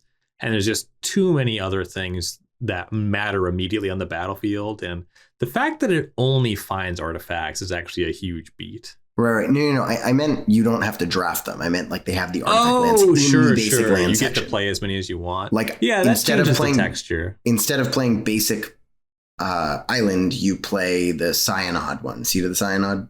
Got it. Right. And like in that world, I'm sure that person will. I don't even remember who it was that told me they did this, but will probably have a fantastic home for Reality Heist. It certainly gets a lot better if you cheat. Not to disparage them. That was I couldn't resist that line. All right, our next card is Tamishi, Reality Architect. 2 and a blue for a 2/3 legendary Moonfolk wizard. Not Merfolk. We don't do that. Yeah, we're on Kamigawa. Whenever one or more non-creature permanents are returned to hand, any hand, I guess. Draw a card. This ability only triggers once each turn. X and a white, return a land you control to its owner's hand. Return target artifact or enchantment card with mana value X or less from your graveyard to the battlefield. Activate only as a sorcery.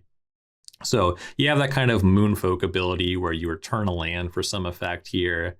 And then you have this ability. Weirdly, it's templated in a way where this does not synergize with ninjutsu. You have to be returning a non-creature, but it is an independent clause. So it works both by returning your lands or anything else that's returning permanents. And I also just didn't realize, because this wording reads so weird to me, just return to hand. So if you bounce your opponent's non-creatures, you get to draw a card that way as well. It's like that Baron. Yeah, Baron, the one from the core set. Yeah. But yeah, this card does some neat things. Certainly recurring artifacts, enchantments, if you have a heavy artifact enchantment thing, is of some value. This is more of a blue-white card than a blue card, but all the same, you can cast it for just blue mana. Yeah, I don't know if you got this. I missed it the first 3 times I read this card. Did you realize that it returns the artifacts or enchantments to the battlefield? Yep. Yeah. Okay. And that's definitely what puts it over. I think that if it went to hand and you paid the full cost, it probably wouldn't be a realistic consideration for anybody. Yeah. When I first read this, I was like, okay, wait. So am I supposed to be like looking at this to like go nutso with a Black Lotus? But then I realized then I'm putting this alongside powered cards, and it's a card that's like I don't need to make my Black Lotus better. I think I'm okay. Right. But yeah, I mean, it's a cool card. It's another one of those things. There's some intersection at artifacts and enchantments. It's hard to say exactly where this would fit. I'm actually really struggling to imagine. I guess the answer is a blue-white deck in a lower power level cube that cares about artifacts and or enchantments, right? You really need to care about that last ability. Yeah, my expectation would be it would be a cube that cares more about enchantments. Artifacts certainly play, obviously, the abilities artifacts or enchantments, But I just, for the texture of artifact heavy cubes that I have played and worked on, the power level is not there. And then you get to be a little bit more creative, and a lot of the spells are less efficient in Enchantment world. And then you open up some synergies. Like, I mean, it's kind of weird, but you pick up Seal of Doom and Seal of Fire, and this is a lower power level cube, and that actually starts to look really good. Okay. All right, I could buy it. Also, Seal of Cleansing for a nice on-color one. And I guess, like, if we're in a cube in which, like, the returning enchantments to the battlefield is relevant text, Seal of Cleansing has more relevant text too. Exactly. That makes a lot of sense. I still, like, I mean, I guess the way that I would put it is, it's still hard for me to rack my brain around exactly the type of cube in which this is an awesome card, but I believe it exists, and I also believe it would be really fun to draft. So definitely, if you have a cube with it, I'd love to play it. Yeah, I'm not 100% on like where it belongs. Part of my reason for making sure to talk about it is the card has too much text and doesn't cost enough mana to be bad. You know what I mean? Like, it's going to be good somewhere. Yeah, no, I know exactly what you mean. There's a lot of, I feel like that's like almost an archetype of cards they print every set. Right. You know, didn't used to exist 5 years ago, even 5-10 years ago. There was just like not a type of card that was printed, but it almost feels like there's a quota to hit every set. All right. So our next card is the Modern Age, which is a Saga. It's 1 and a blue. Its first 2 chapters are draw a card, then discard a card.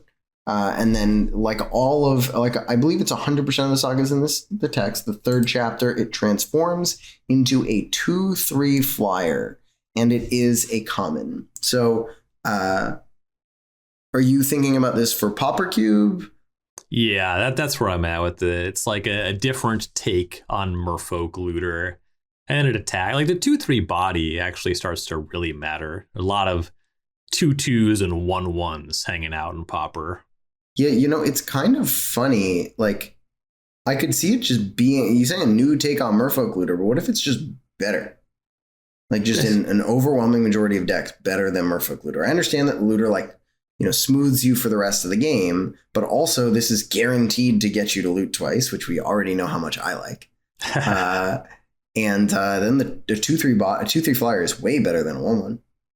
Yeah, I mean, it very well might be, and it could also scale into other cubes that are not rarity restricted, higher power level. I wouldn't be surprised. Yeah, it's like you're using Merfolk Looter in your Reanimator deck. I'm not saying that like the 2/3 is anything to write home about if we're talking about that sort of thing. However, not having your discard outlet die to lightning bolts, that's a big deal. It's interesting. Like, you know, when I look at this card, I wouldn't be surprised if it is better than Merfolk Looter, even across all power bands. Like, I understand that, like, the Looter can smooth your draws again. And, like, you know, if you don't have, like, maybe you play it on turn 2 and it's not until, you know, however, a few turns later where you need it to be your discard outlet for your Reanimator deck. But yeah, it's interesting. Definitely one worth exploring. For sure. Then our last card for blue, Thousand-Faced Shadow, our ninja flying man. 1 blue mana for a 1/1 human ninja with ninjutsu, 2 blue, flying. When Thousand-Faced Shadow enters the battlefield from your hand, if it's attacking, create a token that's a copy of another target attacking creature. The token enters the battlefield tapped and attacking. So a lot of attacks for a situational ability on the ninjutsu. The big thing here, it's a 1 mana 1/1 flyer. Yep. That's what we want if we're getting up to ninja stuff. It plays both ways. You have a ninjutsu payoff, and you also have a nice creature returned to your hand for your other ninjas. Yeah, although I will say, like, I don't think that ability is niche. Like, at first I did, but then I realized that the token, it's just period. Usually that text is until the end of the turn.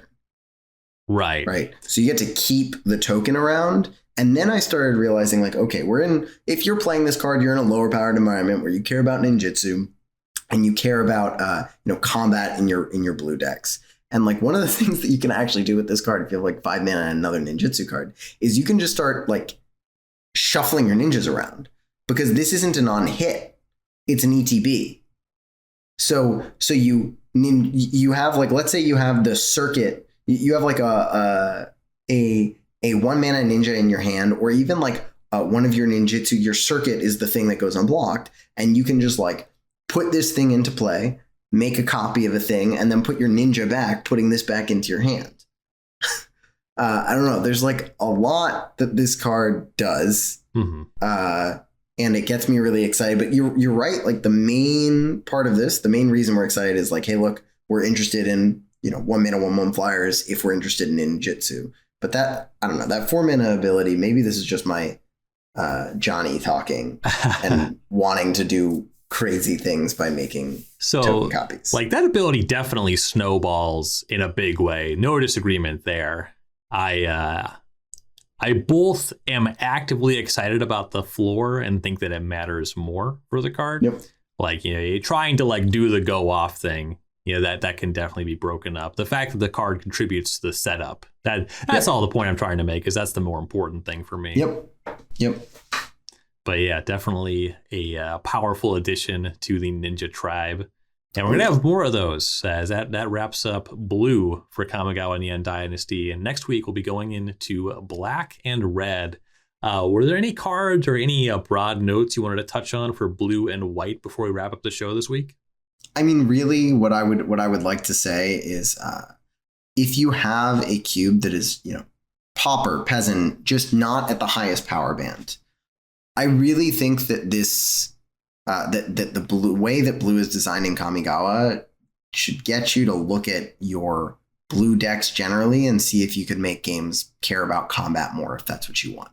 I'm not saying support a ninjutsu archetype, but I'm saying there are a lot of blue cards that can help you design a cube that has more creature-oriented blue decks, and I think in a lot of environments, that's really desirable.